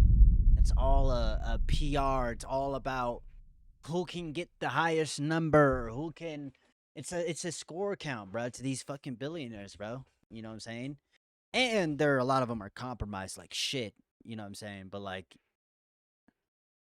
these niggas aren't really smart. They're not. They're just winging it. Like, they're literally just winging it. They're not smart. They're just winging it posting to the online. top. The SEC charged him with securities fraud, which resulted in a $40 million settlement. Oh my god. He was forced to resign as chairman of Tesla, and the company ended up being ordered to hire a lawyer to screen his tweets before he posted them. A few weeks after that, he went on Joe Rogan and started smoking weed on camera, which oh my god, dude. led to Tesla stock dropping almost 20% Oh god, dude. the next day, and 3 senior executives at the company resigning immediately. And of course, Oh my god. Oh my god. Bruh, these motherfuckers. the whole bruh. world was watching. When he tweeted about taking Tesla private, when he was smoking with Joe Rogan, this stuff dominated the news cycle for weeks. Tesla, of course, had their own explanation. Elon Musk was stressed, overworked, and having a hard time. Musk would describe the situation Elon as being Musk just was stressed and overworked? Nigga, shut the fuck one up. part of the most difficult year of his career. He said that he was working 120 hours a week and had to take Ambien just to go to sleep. But then it didn't stop. Shortly after the taking Tesla private debacle, he started threatening employees that if they unionized, he would take their stock options away. Oh my god. Oh my god. There's no way he posted this. He's such a fucking retard. A statement that would later be ruled illegal by a federal judge. When COVID hit, he famously started posting that it was totally overblown, promising that there would be almost no cases within a month of lockdown. Oh, he was on his net script to get into the fucking government because he can't fucking do anything right in his fucking life. These billionaires, they literally can't come up with anything good for my humanity. And so what they do is they run into the government and they start taking it over. You know what I'm saying? Also, you know, Epstein, there's that shit too. So they're just covering their own asses, bro. They're just a bunch of fucking grifting losers, bro. Starting, and eventually even began saying that the lockdown orders were fascist. By month 2 of the COVID lockdowns, he reopened Tesla factories and fired workers who didn't want to go back. Hundreds of employees got sick. The whole world was wondering what was wrong with humanity's most selfless billionaire, society's hardest working entrepreneur. This was the focus of social media and the press at the time. Was something wrong with Elon Musk? What was he doing? He's a fraud. Why had he suddenly changed? It turned out he's a fucking fraud. Though that nothing had changed at all. The side of Elon Musk that we've seen all throughout this video, in every stage of his career, the side that acts angry, controlling, and takes unnecessary risk, it had become impossible to hide. So unfortunately, between takes, I ended up getting up and going outside, and I got caught in the rain. So I now am wearing a hat and my voice is hoarse. So hopefully you guys can't tell, but to me, I sound different. Either way, I'll try to use the best takes and keep it, sounding kind of normal. But anyway, the public's doubt in Elon Musk only started with the tweeting. He got a nice voice. What the fuck? The COVID denial, the threatening employees, blackmailing them not to unionize, the doxing and harassing of private citizens online, but eventually the floodgates just opened. It would be, ironically, right at the same time as he became the richest man in the world, that it became apparent to much of the world that what Elon had promised in exchange for giving him so much power and wealth was either late or had never existed in the first place. Yep, he never knew what the fuck he was doing. Like that railway shit. He literally bailed on it, bro. He bailed on it. 2017, Elon Musk promised full self-driving would be totally complete by the end of 2019. It wasn't. He pushed it to 2020, 2021, 2022. It's still in progress today. I think it's working now today. But like it's still in development to this day. It's still in beta. So it's like what the single fuck? year they made the same promise at Tesla. Customers were paying up to $15,000 for software that to this day requires you to assist it in driving. But full self-driving never came to fruition. In 2019, he told investors that there would be 1 million autonomous robo-taxis on the road by the end of the next year. Obviously, as we know, in 2020, there were 0. They just began road testing them a few weeks ago. That's 7 years late. He also promised that an autonomous coast-to-coast drive, LA to New York City, with these people have no idea what they're doing. They're just winging it. No human intervention would be completed by the end of 2017. That drive has still never happened. Then they unveiled the second generation Tesla Roadster. It was planned to be the fastest production car ever made, 0 to 60 in 1 second. And they promised that it would have 600 miles of battery range. They scheduled deliveries to start in 2020 and Shut the fuck up, thousands of people put down $50,000 deposits the same day they announced it. Some people paid for the car entirely up front. Then 2018 I've seen people with like y'all remember when the Cybertrucks were first being displayed and showed and shit? Like it turned out bro, I remember when he was like the glass is shatterproof, and then a nigga took a hammer and it fucking shattered in like one hit, bro. You know what I'm saying? Came 2019, which became 2020, all the way to today, 9 years after the Tesla Roadster was announced. Not one single car has ever been delivered to a customer. When YouTuber MKBHD famously tried to cancel his reservation after 8 years, he couldn't even reach someone at the company to do it for him. 2 years after the Roadster, they announced yet another earth-shaking car. These billionaires, they are just a bunch of grifting scammers, bro. They are, bro. It's not even just that. It's just like they overestimate themselves, and then when they actually get when they actually put in the work and shit, they realize, that they're not as smart as they thought that they were, and so they just start winging it. And this is it's not even just with these billionaires. You see it with the politicians in our government too. Like our presidents and shit. They get it. They run for president. They go for office, and then they have all these promises, but they don't know what the fuck they're doing. So they're just winging it, and they're hoping that something is just gonna turn things around for this nation, and they're hoping that somebody's gonna come and save them, but it's never gonna come, and that's just the sad reality of not just with America, not just with like Elon Musk. Well, Elon Musk, he's just it's not even just that, he's just a scamming prick, but but it's just like with our government in general, it's just that's what's happened. We became a failed nation. You know what I'm saying? And now we're turning into this fascist nation. You know what I mean? Because they can't keep people control. The constitutional way, and so they have to break laws to get things going. You know what I'm saying? They're just winging it. They don't know what they're doing. None of them. Not him. Not Trump. Not Peter Thiel. Not Not Mark Zuckerberg. None of them. None of these billionaires. They're just winging it. They're scammers. They're con artists. They don't know what they're doing. They overhype themselves. All they care about is the money, the wealth, and the power. You know what I'm saying? Even same thing with the other politicians too. All these other presidents too.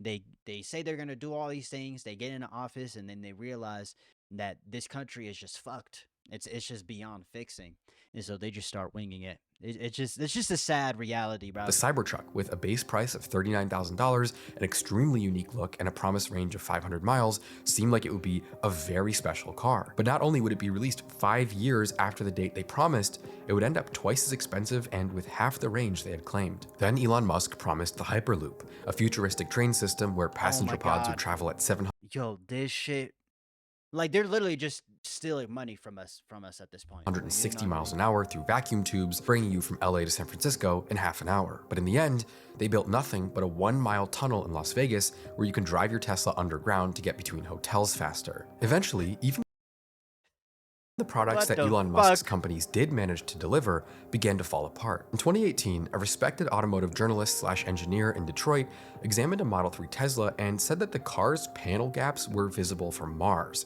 comparing it to a Kia from the 90s. In 2020, Tesla cars ranked dead last for reliability from multiple quality studies. Tesla, which had once been seen as a premium brand coveted by celebrities and influencers, there's literally there's this one, like I said, there's Lucid. If y'all have seen those electric cars from Lucid, they're actually really fucking nice. Those are a whole lot was becoming known for poorly fitting panels, paint issues, weird squeaks and rattles, and an overall far less than premium ownership experience. And while Elon Musk had promised the world with Tesla, what he delivered was a couple of kinda nice but kinda shitty cars whose core features weren't even available yet. Teslas, in addition to being electric, were also famous for the idea that they were self-driving as well. There are 2 ways to make a self-driving car work. One, you can add LiDAR detectors, which are essentially laser-based sensors that shoot out millions of invisible beams of light every second to build a very precise, real-time, accurate 3D understanding of everything around the vehicle. This is what virtually every other company working on autonomous driving chose to do. My 2016 Honda Civic actually had a LiDAR detector in its cruise control system for self-driving, and it worked perfectly. That car is worth like $14,000. But Tesla went the opposite way entirely. Elon Musk decided that LiDAR was an unnecessary expense, a crutch he called it, and that Tesla could achieve full self-driving. These motherfuckers, this nigga Elon Musk has no idea what the fuck he's talking about. He literally has, he's a retard. He literally does not know what the fuck he's doing. He literally thinks he's onto something when he's saying shit like this, but he's not. Using nothing but basically webcams and AI. The argument was that humans Oh my god, bro, this AI shit is so fucking annoying. drive with just 2 eyes and a brain, so a car surrounded by 8 cameras and powered by AI should be able to do the same thing. Unfortunately, that still doesn't fully work today, and Tesla is being investigated by the government right now for horrific crashes that have happened during self-driving modes. But it wasn't just about the cars themselves. People also started taking a closer look at how Tesla made them. 2 major investigations were published that documented how Tesla intentionally mislabeled and undercounted worker injuries, with hundreds of ambulances being called to their factories in just a few years. A former factory physician's assistant would say her instructions were to keep as many workplace injuries off the books as possible. In 2019, Tesla would actually be named one of the most dangerous places to work in America by the National Council for Occupational Safety. People were literally dying at work at Tesla factories more than any other factories in America. But it wasn't just Tesla. In September of 2014, Elon Musk promised that SpaceX could build a significant base on Mars, perhaps with tens of thousands of people living there by 2040. Oh my god. Oh, it was 2040. Okay, I thought it was 2025 or like 2030 or some shit. It was 2040. Bro, we're not even close to that, bro. But then the timeline accelerated dramatically. For years, they continued promising that they could. Bruh, like we're just not ready for that shit yet. Like, I do believe that we will become a multi-planetary like species one day. It's just not now. And another thing you got to keep in mind is like, even if we do become like a multi-planetary species, it's like, how is like other countries are gonna want to get involved in that race? And like, I mean, we already fight for territory throughout like the world. You know, imagine how it's gonna be through interplanetary space. You know what I mean? Like, right? Like, send people to Mars in 2020 or 2021 or 2022. And that never happened. But still, right now today, despite this never happening, and even the NASA head administrator recently saying, I love SpaceX, but they're very behind, they're still planning to go public with a target valuation of $1.5 trillion in the middle of 2026, which would make Elon Musk the world's first trillionaire. And a self-made one at that. If you want to support the channel, you can now go to spiritworld.store and grab our latest piece, and it comes with Maybe if you guys buy enough, I might be a self-made trillionaire too. Regardless though, that's stewartworld.store to buy one now. Either way though, when you look at Tesla and SpaceX, and when you compare kind of what they've achieved versus what they promised, and then you see how much influence and wealth Elon Musk has accumulated as a result of those promises that never came to fruition, it becomes very difficult to see him as anything other than a very, very successful scam artist. And I don't say that because he's never built anything. Elon Musk is definitely a successful and skilled entrepreneur, but the scale of his wealth, and more importantly, his power. He's a con man. Like a lot of these billionaires, they're not actually smart. They're con men. They got to the top by scamming. You know what I mean? Same thing with especially Trump is literally a perfect example of this. Trump has went bankrupt multiple fucking times. Casinos! How do you make casinos? How do you make a casino go bankrupt? These people, they don't know what they're doing. They overestimate themselves. And then when it comes to actually putting down the fucking work, they just start winging it. And that's what you're seeing with Trump, too. He don't know what the fuck he's doing. What he's doing with the presidency that he's doing right now. Even with the first one, they don't know what they're doing. It's over. You know what I mean? Influence, it's reached a level that he never earned, but it instead reflects promises that he made without ever following through. But I think by the time the world started to turn on Elon Musk and not hate him, but question his achievements and question his promises, it was already too late because he was already one of the richest people in the world. This wasn't Zip2 or PayPal where someone else could step in and take him down a peg, because it would just so happen that right at the exact same moment that Elon Musk's heroism and selflessness and him being the only ethical billionaire, right? If Elon Musk truly was an ethical billionaire, he wouldn't be a billionaire. He wouldn't be a trillionaire either, because he would just dispute that wealth amongst the people. He literally would. That's why when I hear shit like, "Oh, Elon Musk, he's gonna start paying, he's gonna start paying like the TSA workers," you know how the shit that's going on with like TSA and shit. He's not gonna fucking do that, and if he does it, he's doing it to get attention. He's not for PR. Right when people started to doubt that, he suddenly becomes the richest man on earth. It's too late, yeah. 2020 specifically, despite being a year of total uncertainty, was the year that made Elon Musk the richest man on earth. Before COVID, Elon Musk was very, very rich. His net worth was like 15 or 20 billion dollars. But at the same time though, he was nowhere near the top of the list of the world's richest people. But in 2020, actually, at the same time that Elon Musk forced their factories open during COVID, Tesla exploded in valuation. For one, Tesla opened a factory in China, which made their cars more accessible in Asia. And then also the election of Joe Biden, that signaled more pro-electric vehicle policy and incentives in the US. And then in addition to that, other automakers were announcing that they were going to make EVs too, which signaled a lot of growth for the industry as a whole. Plus, they also started selling. It's crazy because Elon Musk was like dick sucking the fuck out of Joe Biden so fucking hard, bro. The Model Y SUV. Now he's dick sucking Trump, and then when Trump, you know, tossed him away like the fucking idiot that he is, you know what I'm saying? I mean, when you have two narcissists arguing, you know, with each other, eventually, you know, they were gonna break up. Which became one of the best-selling cars in the country very quickly. And so throughout 2020, Tesla's stock price jumped by over 800%, with their total market cap reaching almost $800 billion by the end of the year. And naturally, as a result, Elon Musk would go from a net worth of $20 billion to being the world's richest man, with a net worth of more than $160 billion in that same time period. Damn. This wasn't just normal stock growth. This was actually Tesla's stock price becoming completely decoupled from reality. At the end of 2020, Tesla's valuation reached a point where they were suddenly worth more than the other 10 largest car companies in the world combined. Tesla alone would be worth about as much as Volkswagen, Toyota, Nissan, Hyundai and Kia, GM, Ford, Honda, Fiat Chrysler, and Peugeot, despite Tesla delivering literally 1% as many vehicles as the other companies I just listed. That is literally true. In 2020, Tesla delivers 500,000 vehicles. That's a lot, but it's also less cars for their whole company than Ford sold F-150s. In total, those big 10 companies combined sold about 50 million vehicles in 2020 around the world. Damn, but bruh. Tesla alone would be worth more than every single one of them put together. And I don't want to harp on this too long, but the important question is, why? Well, I think the answer is simple. People weren't investing in Tesla. They were investing in their belief on the future based on the mythology that surrounded Elon Musk. Yep. They worshiped him. They idolized him. They viewed him as a god. We cannot. Okay, let me tell you guys something. I'm gonna tell y'all this.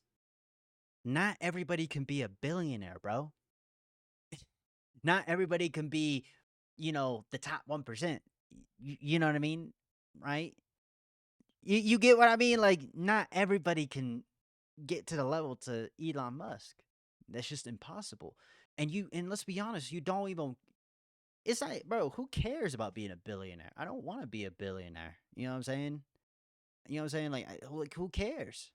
You know what I'm saying? At most, like the average person, like at most money, like $10 million is like, I mean, is a way more than enough. Even $1 million is way more than enough, like for the average person. It's generally, you don't need that much. You don't need that much money. You don't need that much wealth. But the people in our government, because they're so fucking retarded, Democrat and Republican, they allow these people to get too wealthy. And now that they have all this wealth, because with wealth comes with power, they can't do anything to stop them. You know what I'm saying? Like, that's just the reality, bro. And that's why, I don't want to get political, but that's why the Democratic Party, they're hiding in corners. They're scared. They're hesitant. They're pussy. I'm only gonna tax them 5%. You know what I mean? Like they're scared of them, bro, because they gave up all the power and they know that they fucked up and that they failed us.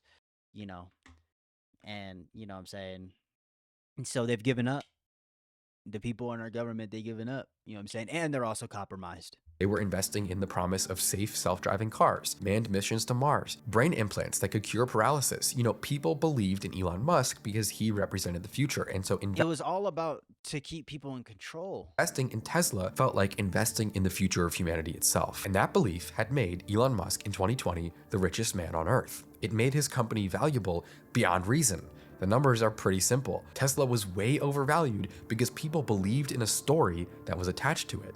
At the same time, though, the higher Elon Musk would keep climbing, the worse and worse his reputation would begin to shatter. To understand how far the myth of Elon Musk fell, we first have to understand where he started. For most of his public life, Elon Musk was not a political figure at all. If you had to slot him into a political movement, I guess you could call him a Oh my god. Oh my god. Oh my god. These people, they're so fucking crazy. They snuck their way into our government. Really think about it. It's not even just Elon Musk. All these other billionaires, they snuck their way into politics.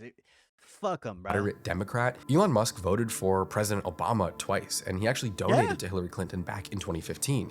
He also, allegedly, according to him, voted for Joe Biden in 2020. The whole point of Teslas were that they were good for the environment. That's a pretty liberal position.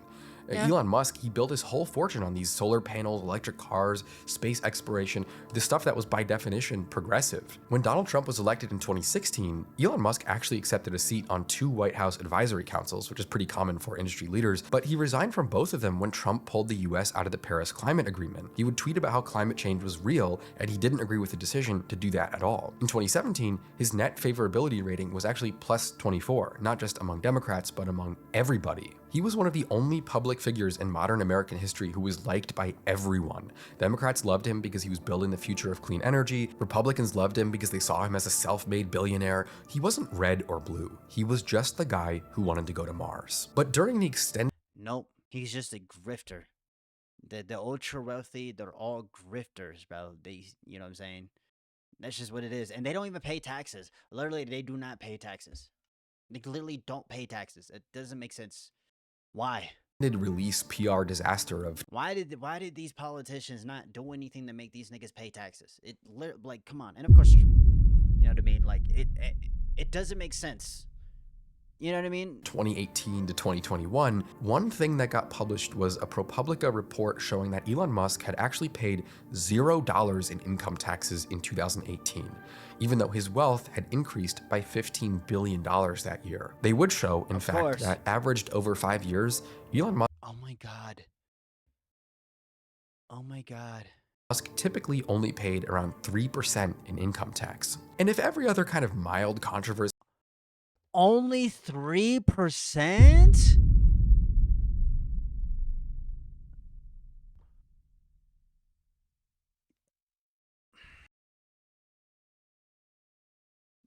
the ultra wealthy should never exist. The billionaire class should just never exist. He got embroiled in up to that point wasn't enough, because for the most part it wasn't. A lot of the stuff he was doing was considered weird or quirky, or that maybe something was wrong with him. But this report specifically made him instantly a symbol of everything that progressives hated. Every time a Democrat politician would go on TV to talk about income inequality and billionaires and taxes, from that moment on, Elon Musk's face would be the one they would put on the screen. And so that ProPublica report was the nail in the coffin. And you know what's crazy? All these billionaires, like, they're literally like building bunkers and shit, and they think it's gonna save them when all this shit collapses. But you're not fucking safe, bro. As of that moment, no longer was Elon Musk a symbol of the future. He had become instead a symbol of everything that was wrong with the world right now, today. At this point, around early 2021, even the online communities that once loved Elon Musk for his dedication and authenticity and selflessness, they began to fracture. For a lot of people, the tone shifted from Elon Musk is a genius who sometimes says dumb stuff to Elon Musk is a billionaire who lied to us. The conversation completely shifted from adoration to skepticism to outright hostility. The traditional press followed soon after. The same publications that had once competed to crown Elon Musk the most important person in the world were now running investigations into his factories, his labor practices, his tax avoidance, his government subsidies, his personal relationships. He went from Fortune's Business Person of the Year and Time. I mean, this is a guy who's literally an illegal immigrant. Like, he's literally an illegal alien. Literally an illegal alien. He's literally not even supposed to be here. Maybe he got a citizenship, you know, later on. But, like, still, though, he was literally not supposed to be doing that shit. He never got put in prison. But it's just too late. It's too late. He gained too much wealth. The government can't do anything to stop him. And all these other billionaires, it's too late. And as Person of the Year to being the subject of Reuters and Reveal investigations into injuries at his factories that were being deliberately covered up. Outlets that once profiled him as a visionary were now covering him as a liability. And so after a couple of years of his reputation slipping, whether it was for suspicious conduct in his factories, strange and avoidable online controversies, or him just being called out politically for very good reasons, Elon Musk himself ends up completely snapping in the opposite direction. Around 2020, he begins ranting online on and on about George Soros, the woke mind virus death cult, saying that leftism was pushing humanity towards total extinction.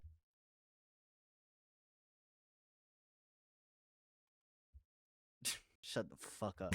His Twitter profile became a constant stream, dozens of posts every day of conservative conspiracies and memes as he would outright attack liberal politicians. It seemed more than anything like Elon Musk had, after being rejected by left-wing politicians, fallen down a far-right online political rabbit hole. This is a guy who donated hundreds of thousands of dollars to Barack Obama's campaigns, tweeting about the woke mind.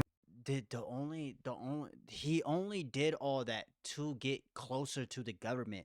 That was the whole point. The whole point was to get as much wealth as he could so that he could get as much power and get as much of a grip on these politicians. That was the whole point. He never cared about none of that virus hundreds of times. This is a guy who actually... And Obama and Biden, and I would say even a little bit of Trump, you know what I'm saying? Like, even Trump a little bit too. Like, they're like... They all got fooled by that nigga, you know what I'm saying? Because he's a fucking retard, you know what I'm saying? You know, Trump, not really, but Obama and Biden and all, bro, they failed us, bro. These politicians, these presidents, they failed us. They waited until it was too late to do anything about it. And then Trump got in office a second time, and then we all know the rest is... He said he voted for Biden in 2020, suddenly posting the worst ignorant shit online you could ever imagine to an audience of tens of millions of people who hang on his every word like he's a god. People asked why Elon Musk... These niggas, they view themselves as gods. They think they're special. They're not special. They are a bunch of fucking losers. Peter Thiel is not special. He is a pussy, bro. That's why when you see him in public, he's hiding and shit. These billionaires, they're terrified of the average person. They're scared. They're pussies, bro. Got swallowed by the psychotic online political algorithms. But I think even this can be explained through the lens of his deep desire for control. In 2020, Elon Musk's then 16-year-old child came out as transgender. 2 years later, she files in court to change her name to Vivian Jenna Wilson, dropping Musk entirely. The filing included one line. Damn. It reads, "I no longer live with or wish to be related to my biological father in any way, shape, or form." In response, he would go on Jordan Peterson's podcast to say that his son was killed by the woke mind virus. And ultimately... The woke mind virus. Nigga said the woke mind virus, bro. There There we was go. absolutely nothing more repulsive to the general public than that. So my son Xavier is dead. Killed by the woke mind virus. Before left-wing politicians started pointing out his greed, before his daughter came out as trans, Elon Musk was like a normal-ass dude. He didn't have a lot of political affiliations in general. Most of the time, he just No, he always did. It was in secret. Like he was, you know what I mean? supported the Like, same agendas his companies had, you know, like renewable energy, oh my god, get this nigga off my environmental screen, bro. conservation, forward-thinking, science stuff. That's who he was for decades. But he would end up changing exactly when he lost control of his narrative and people started to Yep. When he got caught, that nigga said, "Fuck all that shit. I was never down for any of that shit, bro." question That's exactly his true what happened. intentions and the methods behind his work. At this point, a lot of people kind Mind you, he's friends with Peter Thiel and all them niggas, bro. So it's like I don't even want to fucking hear. of hated Elon Musk. The mythology that powered Tesla stock to where it got, stories that made Elon Musk the symbol of American ambition, that story was kind of dead. So what does a man with the biggest fortune in the entire world do when everyone who once loved him starts to hate him? This is where he buys the media itself. Yep. Well, Mark Zuckerberg wants to help you share. Yep. You start buying media platforms. It's already too late. They already bought out all the social media platforms and all the news stations and shit. But it's like now we're turning into this surveillance state. You know what I'm saying? Like it's crazy, bro. But eventually, there is gonna be a revolution, bro. You know what I'm saying? There's gonna be a revolution. Niggas gonna be chasing these niggas to their bunkers. We're gonna be dragging them by their fucking feet. And they're gonna be sitting there. Wah! You know, you ever see like those horror movies where they fall on the ground and there's like a shadow, a dark ass room behind them, and they just motherfuckers just go, Rah! Just fucking just you know what I'm saying, yank them out. We gonna do Baby that. photos. Elon Musk wants to save the human race from self-imposed annihilation. That's a real quote from Ashley Vance's 2015 biography of Elon Musk. But that's not true anymore. In 2023, Elon Musk decided to leave behind saving the human race and take up the mantle of sharing not baby photos, Literally has all the wealth in the world. He could literally solve like a lot of the problems with this country. Not just him, but like our government could easily do it. but insane racist ranting, conspiracies, illegal porn, absurd misinformation, and other content that fosters fear, hatred, and promotes an overall worse social fabric in every conceivable way. Because in 2022, at the height of the controversy around him, Elon Musk would spend $44 And he's in the Epstein files. billion to buy yet another company in his long list of companies. This time, it would be one of the most popular social media platforms in the world. Twitter. He billed it as a mission to restore free speech to the internet. He talked about how leftists want to kill humanity and he needs to help, save the human race from destroying itself with toxic leftism. But in reality, I think it's pretty clear that the results were the total opposite. On April 14th, 2022, Elon Musk made an unsolicited offer to buy the entirety of Twitter for $44 billion. It actually wasn't even up for sale. It was already a publicly traded company. It had been for a decade, but Elon Musk had been secretly buying up shares for months, building a 10% stake in Twitter without anyone knowing before offering to buy the whole thing at almost 20% more than what it was worth. Sure enough, 5 months later, he walks into Twitter's headquarters as the company's new owner, making it a private company, no longer available on the stock exchange. It wasn't a smooth road to that point. He tried to back out several State-controlled news media. times, even trying to sue to get out of having to buy Twitter, because even the world's richest man doesn't have $44 billion in cash that he can just use to buy an entire company. And so ultimately, he had to seek financing from Saudi investment groups to complete the purchase. But on the day he walked into the office, he fired the CEO, CFO, head of legal, and head of safety. He would go on to get rid of not just top executives, but in total, 80% of Twitter was gone within just a This motherfucker. You want to know why he did that? You want to know how he did that? He fired all the people who would get in his way. You know what I'm saying? Because, Twitter is now state-controlled social media platform. It is now state-controlled now. So, you know what I'm saying? He controls basically anything that can go on the platform. He's these people are so fucking losers, bro. These billionaires, all of them, they're all such fucking losers. Him, Mark Zuckerberg, Peter Thiel, all these niggas, they're all losers, bro. Like, you know what I'm saying? They're all retarded, bro. They're not smart, bro. They're really not that smart. Few weeks. Employees would describe sleeping in the office and being expected to work all night before colleagues would disappear without explanation. One engineer described the atmosphere as a never-ending hostage situation where you're expected to be grateful to the kidnapper, and it only got worse from there. By 2023, 70% of Twitter's advertisers had pulled out, and the company's revenue numbers were down to an unsustainable amount. And I think it was pretty clear to the general public that Elon Musk had bought Twitter not to save free speech, not to protect humanity from the woke mind virus, but because he wanted to seek control over his own narrative. He didn't like how he had lost control of how people saw him. Yep, and so he bought, you know what I'm saying? It's not even just him. All these other billionaires, when these Epstein files started coming out, they started fleeing the country. They started, oh, I never knew Epstein was doing that though. I didn't know. Oh well, no. They start buying up, news media platforms. They start buying up, TikTok, right? This is what they do, bro. Like, especially because Twitter was always his home base and it was the first platform to turn. But I think what that led to would be something else entirely. He talked about protecting free speech. He talked about wanting people to be themselves and unbanning people like Alex Jones and Andrew Tate, who had been banned on Twitter. But when you scroll through Twitter today, it's basically been turned into a schizophrenic right-wing indoctrination machine. The website is like insane. It's full of and like most of them are fucking bots. Most of them are bots. They're bots. You remember that whole scandal that came out when like Elon Musk's stupid ass made it so that like you could see the location of where where these people are at and shit, where they're at in the world. Bro, it turns out all these like MAGA pages, they're all from like outside the country. Like nobody supports this shit. Like guys from India who have accounts where they try to incite political violence in the US for engagement. Is full of people who want to draw support for race wars. It's like, you know what? I'm not against free speech, but I understand why their revenue crashed. I mean, what kind of corporation wants to advertise next to a Nazi blog? No matter what you do now on Twitter, your feed is just full of crazy shit. AI generated. You know what's funny? Alex Jones was the same guy that was like super invested in like the whole QAnon shit, the rituals that the top 1% and the politicians and some of these presidents would be involved. Really, all of them would be involved in, where they sacrifice babies and all that shit, bro. Turns out I guess he's in on it too. I guess. Slop, rage farming, crypto scams. If I didn't have a good understanding of what I believe in life, I could get sucked into it too. And if Twitter was too far left before, at least it was publicly traded and kind of, beholden to something. Not only is it full of insanity today, spreading the worst ideas our society has to offer, it's also owned by one person. Twitter was the first place that started tearing Elon Musk apart.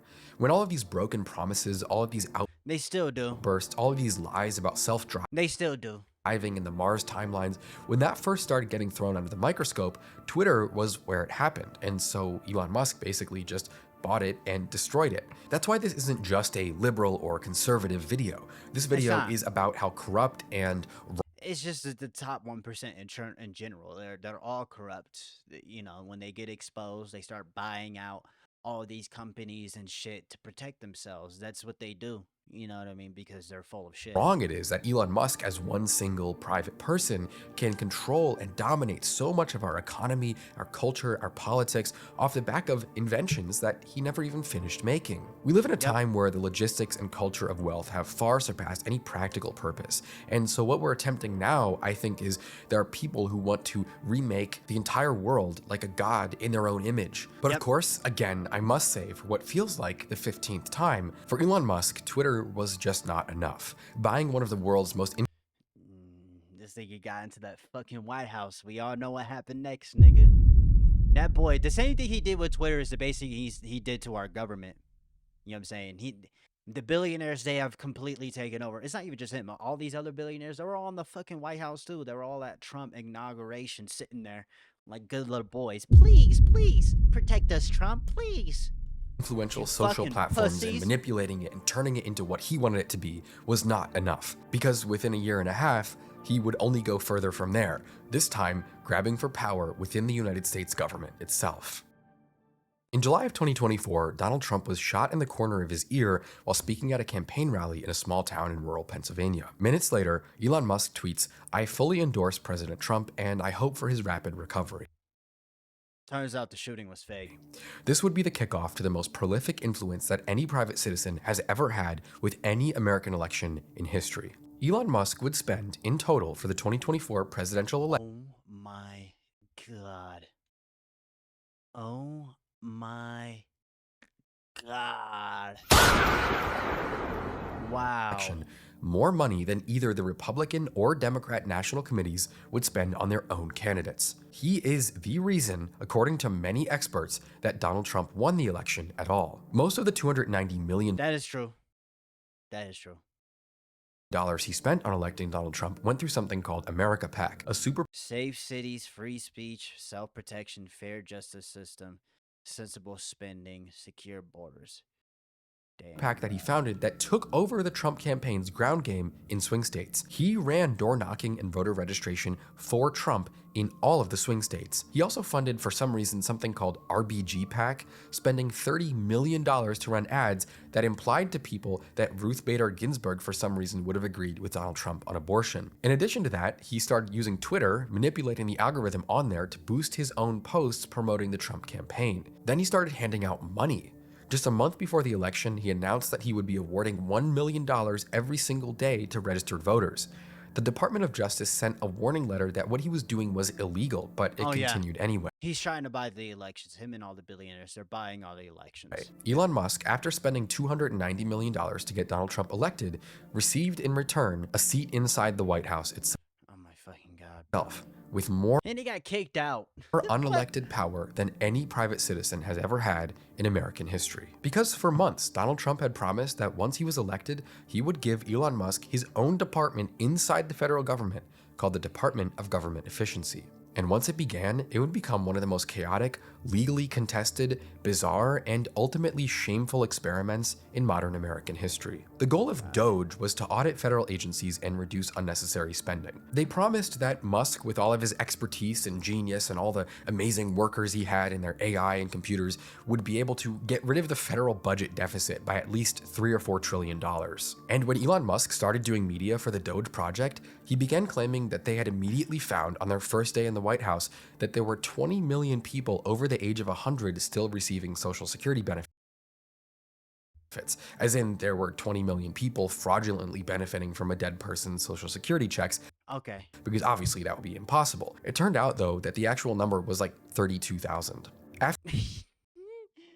Yo, so this nigga faked the numbers and shit, made it seem like the problem was way worse than what it was. Bro, these niggas. After that, they laid off 1,400 out of the 1,700 employees at the Consumer Financial Protection Bureau, the agency that made sure that banks can't rip off their customers. Then they fired half the people working in the IRS unit that audits billionaires. The Yale Budget Lab estimated this would cost $2.4 trillion in lost tax revenue over the next decade. $2.4 trillion. That's more than they were hoping to save by shrinking the government in the first place. But when that didn't move the needle enough, they offered the entire federal workforce, 2 million people in total, the option to quit their jobs and be paid a few months of salary. But while Elon Musk was gutting these agencies, getting rid of regulations, and firing tens of thousands of workers, he was simultaneously using his place in the White House to market his own companies. Yep. He had President Trump posing with Tesla cars for the cameras on the White House. These billionaires, they're literally trying to buy as much power as they can with the time that they have right now. That's literally, I mean, now they're out of time now. House lawn. At the same time, a Senate investigation found that Elon Musk's companies were facing at that moment up to $2 billion in liabilities across a bunch of different enforcement actions at different agencies. But the minute that DOGE started, nearly all of those actions ended up disappearing. The guy who was supposed to be cutting government waste was using his government access to cut the government's ability to hold his companies accountable. At the same time as they were turning the White House lawn into a Tesla showroom and secretly dismantling regulation against themselves, they were also getting rid of the American soft power system. Because for decades, this was the stupidest. Oh my gosh, you guys. You guys gotta understand something. So y'all know what soft power he's talking about. You know, he's talking about this shit in Africa shit, right? Because we gave up all of our soft power, all these other nations like China came and took all that soft power from us, literally. So not only did you do that, but you literally gave other countries the advantage over us because you're so fucking The United stupid. States has been the largest provider of foreign aid in the world. Through the Yeah. federal agency USAID, But America that's the reason why America has so much influence around the world, though, too. had funded You know what I over mean? decades roughly 40% of all global humanitarian assistance, from HIV treatment to malaria prevention to food aid, disaster relief. The record states that they had saved 26 million lives since 2003. Elon Musk completely got rid of the agency. Of It course. no longer exists in any capacity at all. In reality, the human cost of canceling USAID is very hard to comprehend. Studies showed that 14 million people would die within 10 years Didn't he? God, didn't they cut cancer research too? without USAID. Like, Amnesty International investigators interviewed aid workers on the ground who described IVs being physically ripped out of patients' arms when the stop work orders from DOGE came people are down. so HIV fucking clinics pathetic, in South bro. Africa shut down overnight. A $90 million malaria prevention contract serving 53 million people was terminated. But even beyond just a death toll, what DOGE did to America's position in the world may never be repaired. literally, bro, like I said, we gave up all of our soft power. You know who took all of it? China. And look, I don't hate China, but it's just like, bro, you literally just gave away our. I mean, honestly, this country is beyond fucked, right? It's been fucked before Trump, right? And all these niggas. It was already fucked before then, but like now it's beyond repair.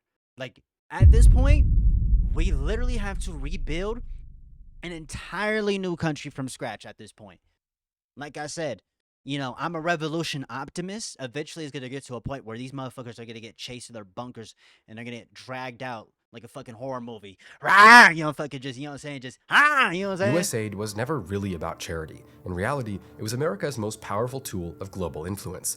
Yeah. When the United States swoops in to build a hospital in sub-Saharan Africa, or sends money for malaria vaccines in Southeast Asia, or hands out food after a disaster, people remember who showed up to help. Yep. This is called soft power, and it was a huge part of the United States gaining the status of global leader following Yep. World War II. The American government was able to cultivate strength, power, and influence through giving. And because of that, it's long been considered in many ways a project of the CIA. My point is that USAID was a huge part of the United States' global status, our geopolitical position. It was basically a deep state project intended to improve America's perception by spending a little money to help a lot of people.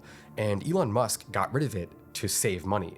Within months, all 10,000 USAID employees were fired, and it was closed on this pretense that Elon Musk and the DOGE They literally lost their jobs, bro. I like, wow. people kept repeating that all USAID did was hand out malaria vaccines to the global underclass and do transgender education and sex changes in Afghanistan and teach people how to be gay in Peru. The average person did not buy the Doge narrative. And the backlash against Elon Musk and his companies as he got involved with this was unlike anything he had ever experienced before. A Yahoo News poll published at the height of publicity around Doge found that 67% of Americans would never consider buying a Tesla, with almost I'm one of them, nigga. That's why, hey, like I said, them lucid electric cars, they've been popping off recently. I don't know if you've seen videos on them.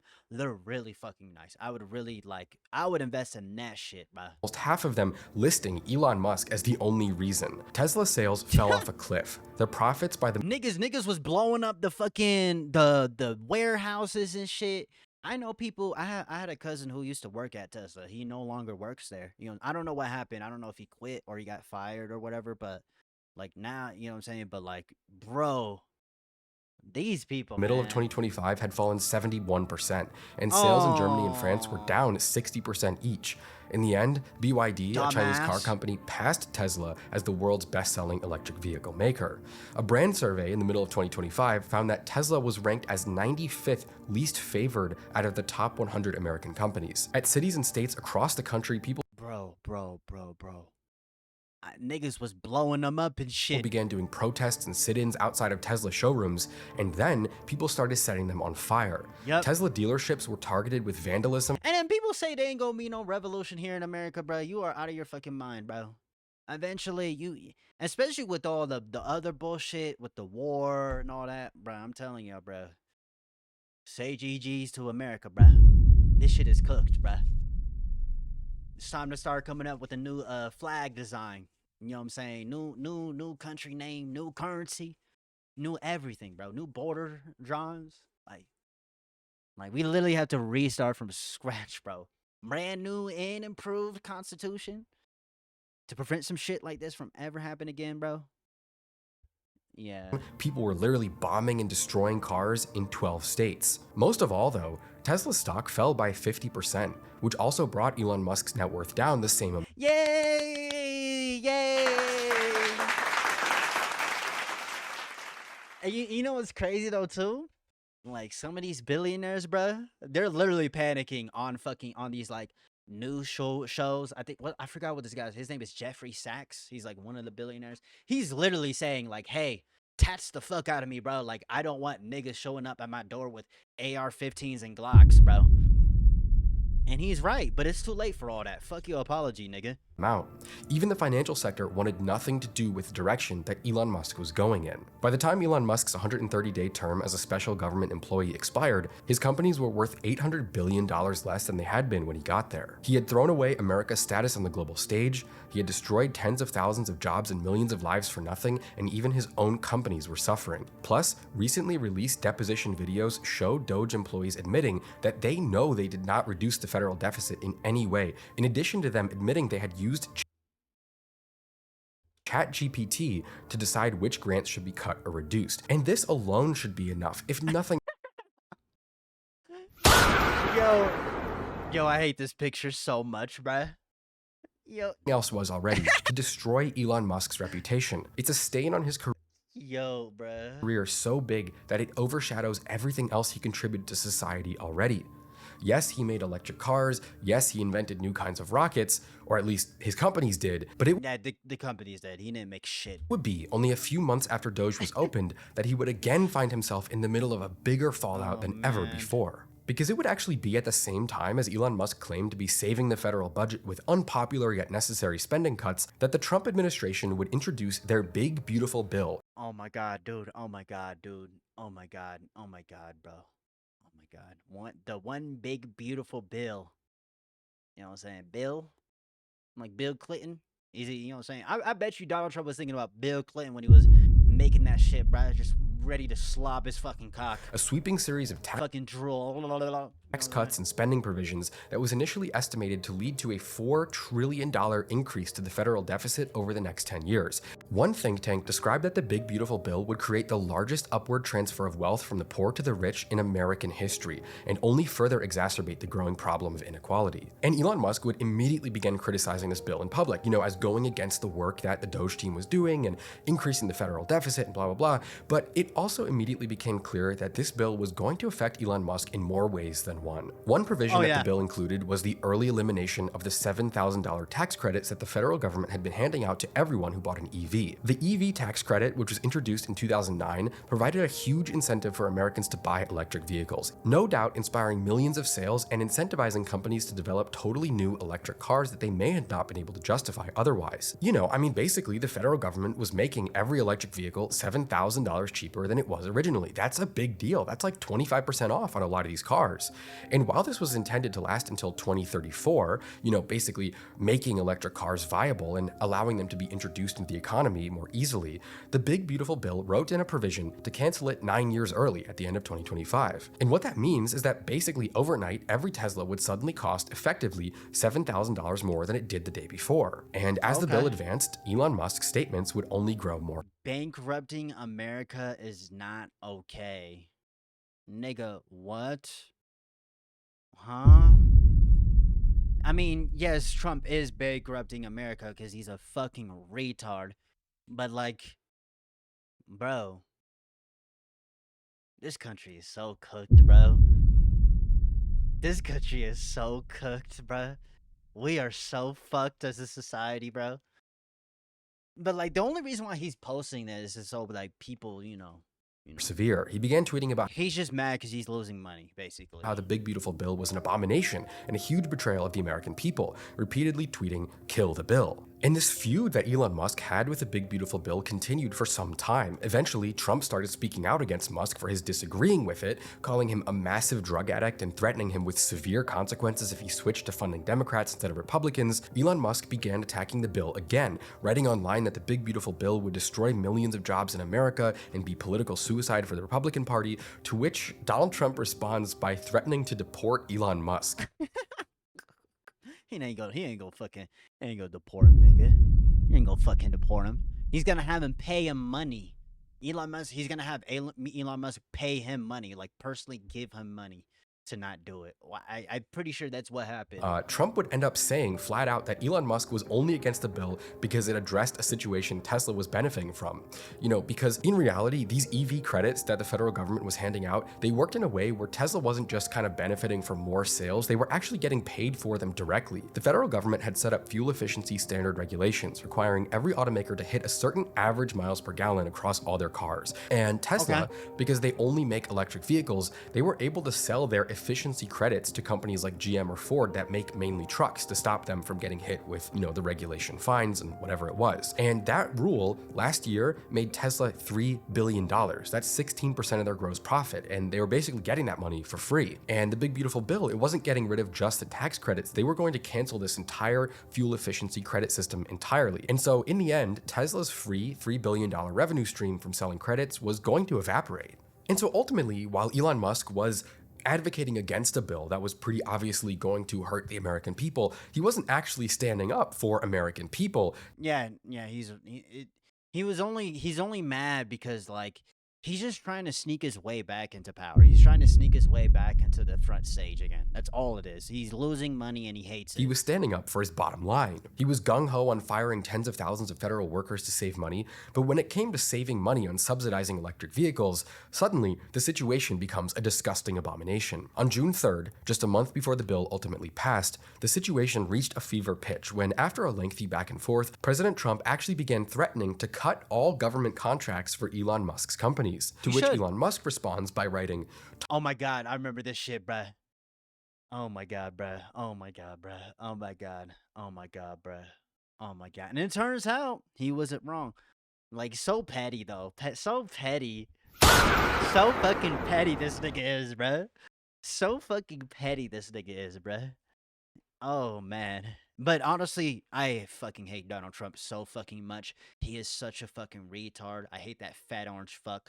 But like, genuinely though, you know what I'm saying? Like, this crash out between them was funny as fuck. I'm not gonna lie, bro. Time to drop the really big bomb. Donald Trump is in the Epstein files. This is the real reason they have not been made public. Have a nice day. Elon Musk had been outspoken about the Jeffrey Epstein case for years. As far back as 2019, when Epstein was first arrested, he was calling him a creep. For a long time, he called for transparency, accountability. Basically, Elon Musk made it very clear what side of history he was on when it came to the Epstein files. He even started offering to pay for Epstein's victims' lawsuits if they were to come forward and end up getting sued, you know, like that kind of stuff. When Reid Hoffman, another billionaire PayPal... He ain't gonna do none of that dumbass shit, bro.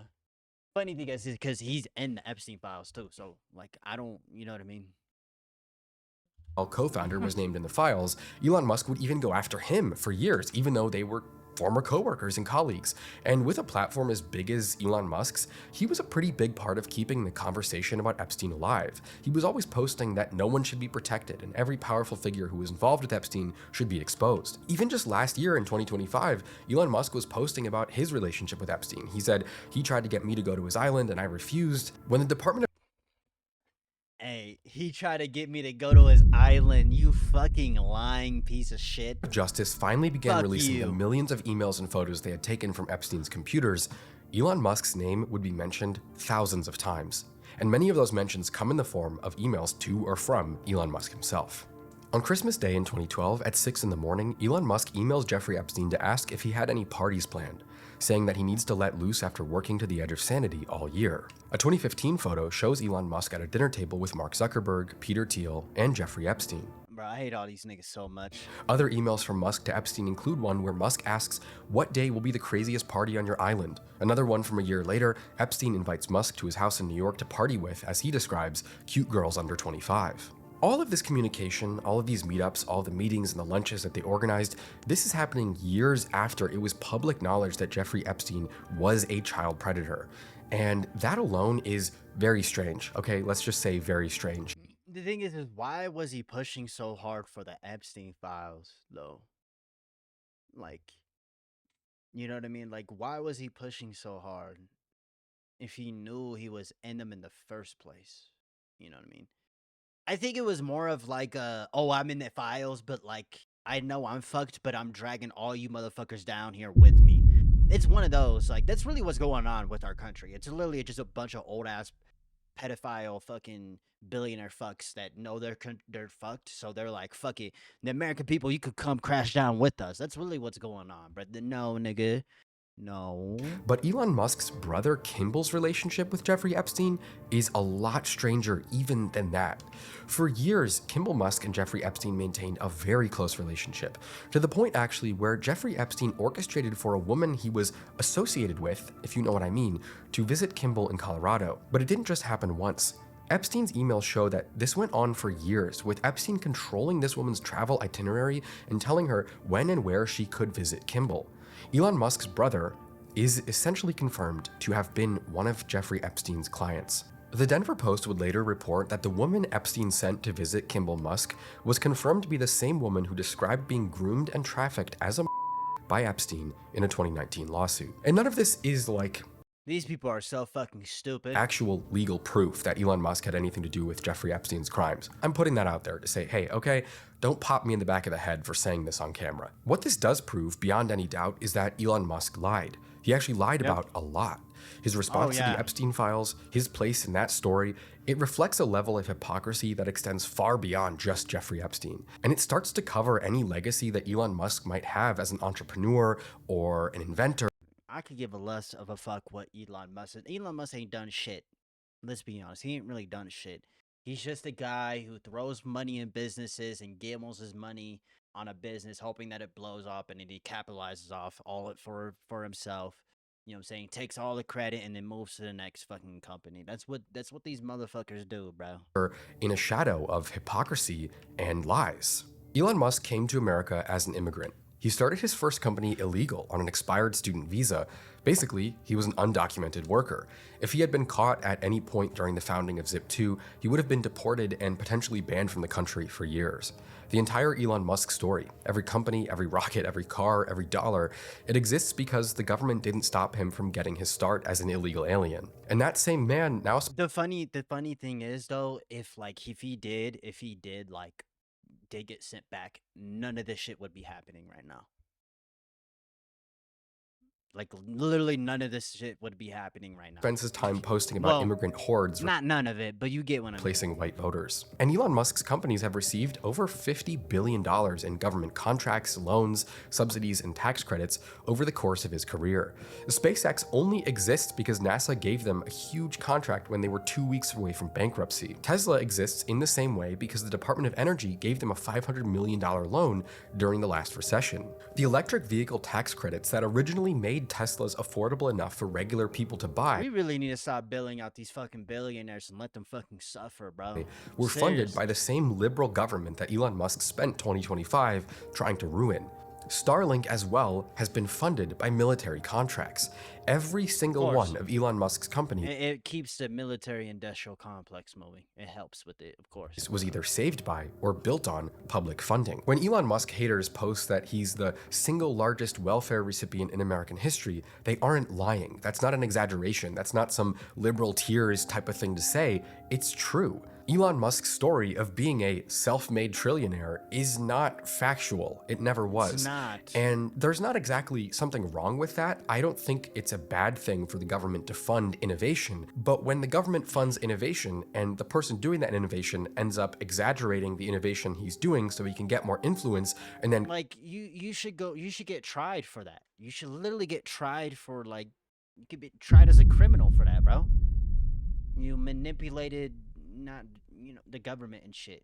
You know what I'm saying? Like, cancel the government's ability to fund more innovation in the future. That's not a good situation. In 2009, political scientists Jeffrey Winters and Benjamin Page published a paper asking oligarchy in the US. Yep, this country has been ran by a fucking oligarchy, apparently, for the past 150 years. Apparently. Maybe. You know what I'm saying? For the past century, at minimum. A simple question: is the United States an oligarchy? And their answer was that being an oligarchy doesn't mean that billionaires control every aspect of political life. It would, in reality, be a lot more subtle than that. What they found is that in an oligarchy... No, we are an oligarchy. We are literally an oligarchy. The wealthiest citizens wield a unique, concentrated form of power that exists for one primary purpose: to protect their wealth. They don't need to run for office, they don't need to win elections, they just need to make sure that the policies that would threaten their money never become law, and that the policies which grow their money always do. And because their resources are so disproportionately large compared to everyone else's, their interests will get represented whether the public agrees or not. That was 15 years ago, but this is the world we're living in right now.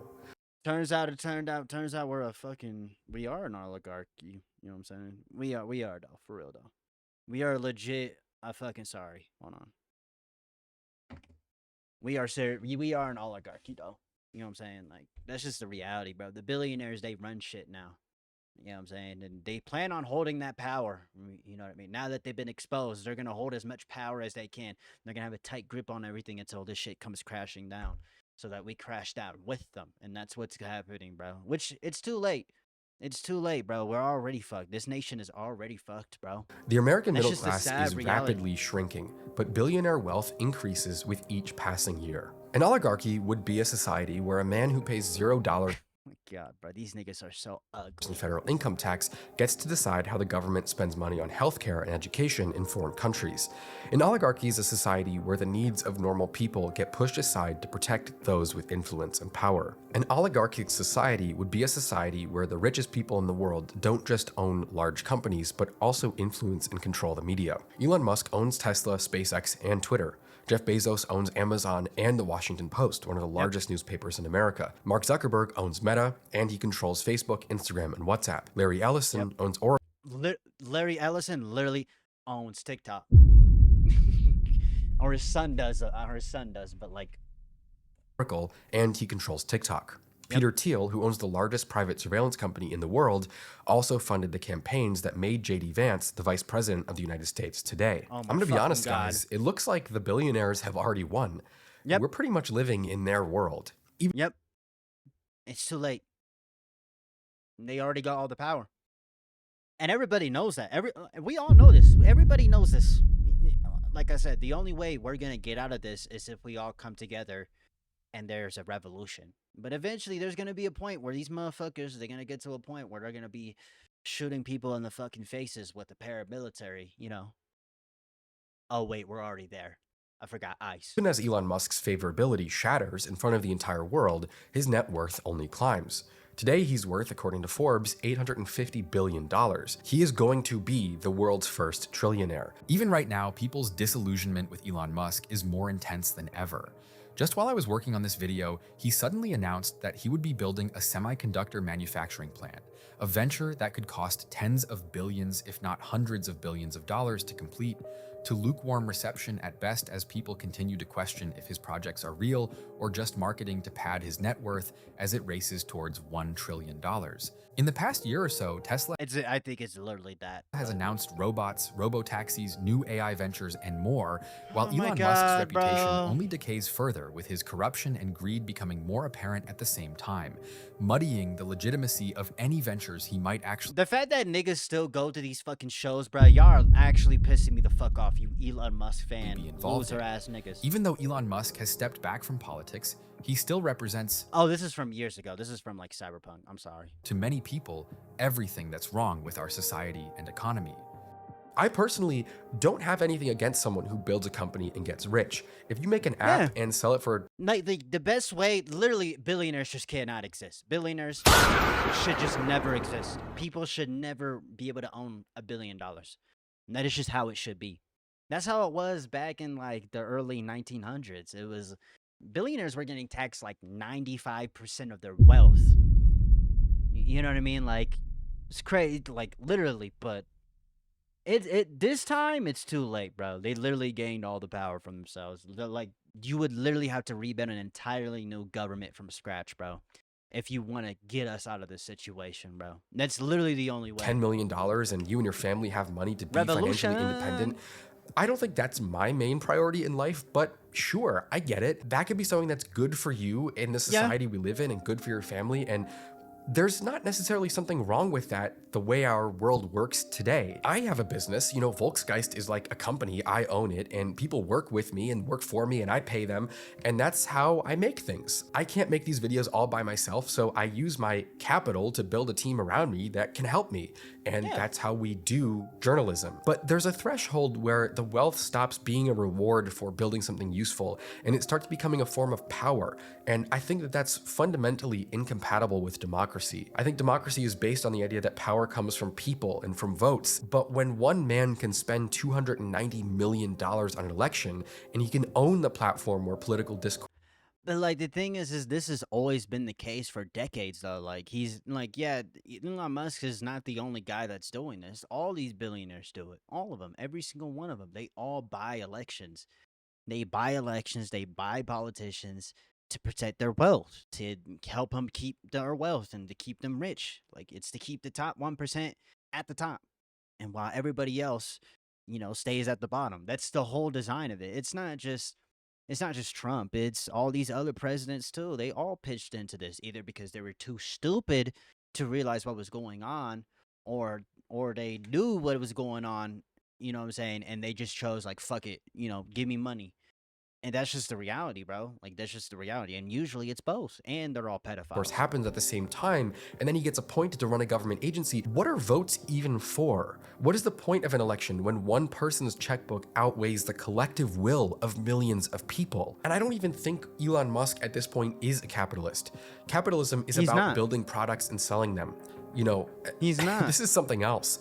Well, we're really what we're going through is end stage capitalism here in America. It's just over. It's done. Like you literally have to rebuild. Oh my god, bro. Oh my god. Notice how it's all white people. This is when you build a product, use the profits to buy the media, use the media to buy the election. Look, you know what's crazy? Now when you see these people at like the rallies and shit, they're all calm, silent. They're like, why the fuck am I even here? And when the election was going on, they were all cheering and dancing and shit. Use the election to buy the government, use the government to eliminate the regulations on your product. And so basically what I'm trying to say is that I didn't make this video from a perspective where you can only agree with me if you hate Elon Musk. I have nothing against Tesla making electric cars or SpaceX making rockets. When I first started posting that I was making this video, I got comments from people saying, how could Elon Musk make a car that costs $30,000? China makes cars that cost $12,000. It's so unjust. Poor people can't afford Teslas. Like, dude, okay, this is not that type of video, okay? Teslas are fine cars, lots of... Yeah, they're all right, you know what I'm saying? They're not terrible, you know what I'm saying? Like... people are happy that they own them. There are better electric cars out there, though. Like, that's a fact. Never own one because I don't want it to drive me into a wall, but it's not about that. I just don't want it to explode while I'm fucking driving. It's about the fact that the man who runs this company lied many times about what the company was actually going to do to inflate its value. And then he used that inflated value not to make his promises come true, but to buy himself an outsized influence in our... What the fuck? Government and economy to justify his wealth growing more and more and more until he became the richest man in the world. This is the way the world works now. We're all sitting here and watching it spin. Elon Musk is not a parasite on the system. He is the system. The oligarchs already won. The only reason I'm even allowed to say all this stuff, because this platform that I'm talking to you on is owned by oligarchs as well, is because we've all been manipulated into not taking this issue seriously enough for my words to have any real weight. But it is simply a fact that we live in an oligarchic society. We are never going to be able to regulate or control the companies that are building products and platforms that erode the fabric of our society, because the people who own those platforms are the biggest political donors of our time. And I think this is by far... I think everybody already knows this, though. Everybody knows this. Everybody knows this. Everybody knows that our country is an oligarchy at this point. Everybody knows this. It's just like, all it takes is a few people to start revolting, and then everybody will fall behind, bro. That's all it takes, bro. When you back people into a corner, eventually people are going to rise. They're going to have no choice, bro. That's just how revolutions have always been, the bro, defining throughout political and history. economic moment and trend of our generation. This is what will be looked back on in decades and seen as a turning point for our civilization. Elon Musk is a private citizen who's never been elected to serve in any kind of government, who is handed the keys to totally unchecked control over the federal government, a move that led to the dismantling of American foreign influence, all because he had become rich enough to make the largest political donations of anyone ever, which he only did because he was called out by left-wing politicians for paying zero taxes after the company that he grew to a valuation of $1 trillion because he overpromised to build future tech that never even existed in the first place. Because the presidents and these like because Joe Biden and Obama are fucking retarded too. They allowed this shit to happen. These fucking retards. The result is a car company worth $300. And that's why you have people like, this is why you see Obama and Joe Biden sitting here. It's a bunch of old white people that don't want to let go of power. It's true, and it's because of them. It's your fault, Obama. It's your fault, Joe Biden. It's literally their fault that this happened. Trump wasn't gonna do anything to fucking stop this shit. Hell no. But Obama, you had plenty of time. Like, why didn't you do anything to stop him? But nope. Nope. The reality is that our politicians got played too. We all got played by these people, bro. That's 75 times its yearly earnings, a stain on American history, a worldwide social media platform that caters to the rise of a horde of literal political insanity that erodes the fabric of our world every single day, while his net worth continues to skyrocket while middle-class living standards race to the bottom at the exact same time. The problem is that we're living in a time when people who aren't truly innovating everything were able to sell a sense of progress to the world through marketing and narratives when they were secretly accumulating a level of economic influence so powerful that they are now literally unstoppable. And making this video and the government can't do anything to stop them. has put me in a tough position. I know that which is why they're trying to rig up all these elections and shit in the midterms in 2028. Because that's the plan, bro. It's to turn the shit into a dictatorship and ran by billionaires only, bro. It's literally what it is, there bro. will be people who call me a MAGA billionaire bootlicking Elon Musk sympathizer for the first half, and I know that for the second half, there are people who will call me a liberal, and that's the problem. Nah, he's right about the whole video. Like, you know what I mean? He's right. You know, like, you good, bro. You speaking facts, bro. You know, Elon Musk is a scammer and a con artist. I think that was just his intention the whole time. You know what I'm saying? I think a part of it is also the fact that, you know, like I said earlier in the video, these people, they don't know what the fuck they're doing. They're just winging it. And then when they get exposed and people realize that they're full of shit, they start doing shit like that. And that's the reality. Because I'm both of those things at the same time. No, I'm just kidding. You know, normally this is the part of the video where I go back and I try to figure out how someone became who they are. I remember from my Peter Thiel video, throughout the story, we talked about how him growing up in this nigga looks like a fucking sociopath. South Africa, and he is a sociopath. Politics there greatly informed his worldview and what he brought to American capitalism. And I think sadly with Elon Musk, the story is exactly the same. You know, 10 years ago or 15 years ago, he did seem like kind of a decent guy. He was pretty relatable. He basically had the world in the palm of his hands. He was seen as the only ethical billionaire, the guy who was gonna save humanity. There's no such thing as an ethical billionaire. Sorry. Doesn't exist. Ethical billionaires don't exist. They don't. They don't. They just don't.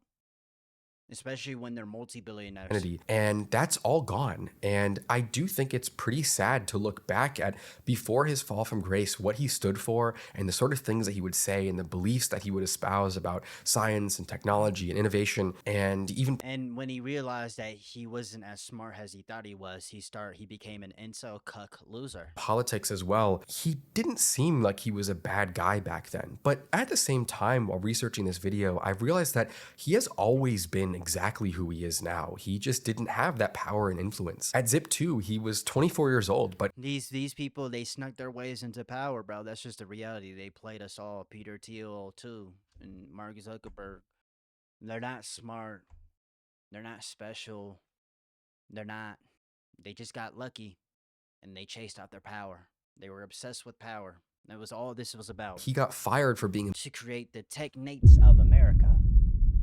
Wow, who would have fucking thought, right? Impossible to work with. He was screaming at employees, refusing to compromise. He insisted to people that he was the reincarnation of Alexander the Great. At PayPal, the same thing happens. He gets ousted by his own board while he's on his honeymoon because he's too volatile, too controlling, too willing to burn everything rather than let someone else be the expert. At Tesla, he pushes the real That's what Trump and Elon are doing right now with the government, you know, all that shit. That's the whole point. That's what they're founders doing. out of the company entirely. He sues them to put his own name on it, and he creates a factory culture so brutal that ambulances are being called 100 times a year and people are dying while they're making his cars. At SpaceX, people were getting amputated, electrocuted, a worker died on site. At Twitter, 80% of the workforce is fired in a minute.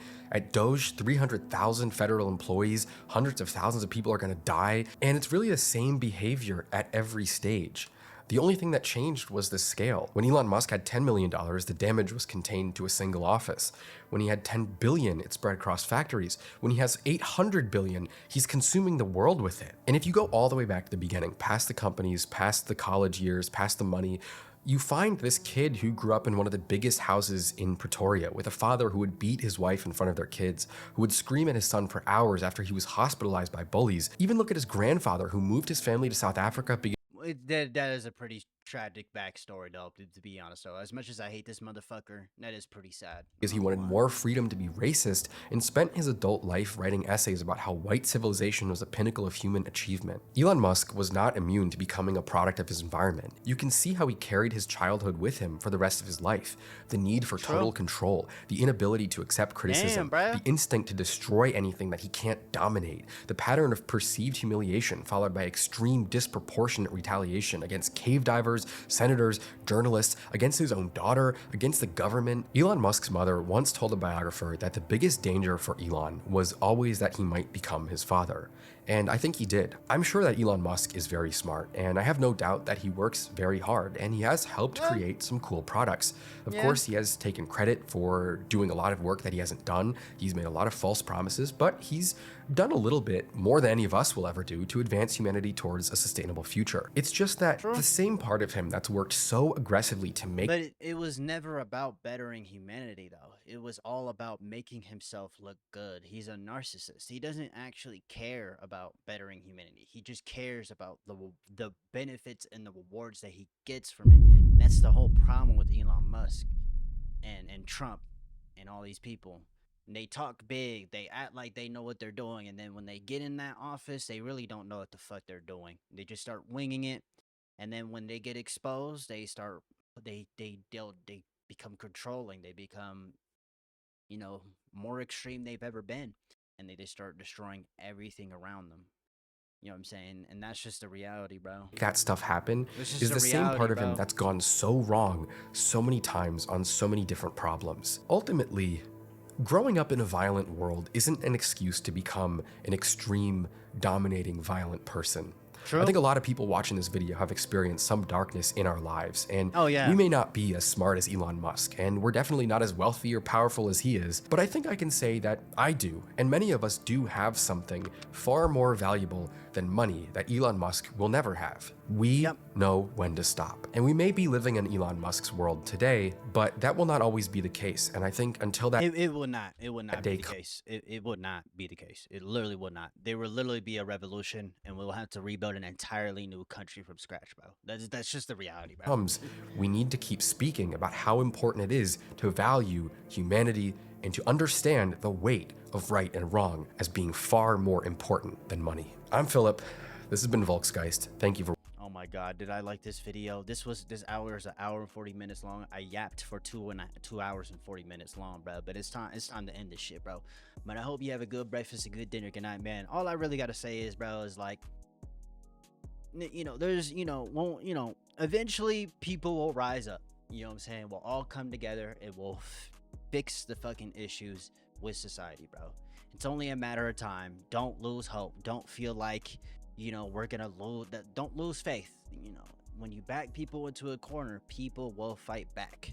When people, you know what I'm saying, it will get to that point. It will, you know what I'm saying. We're already seeing it. We're already fucking seeing it. Imagine when it gets to the point where everybody gets pissed off and we all come together.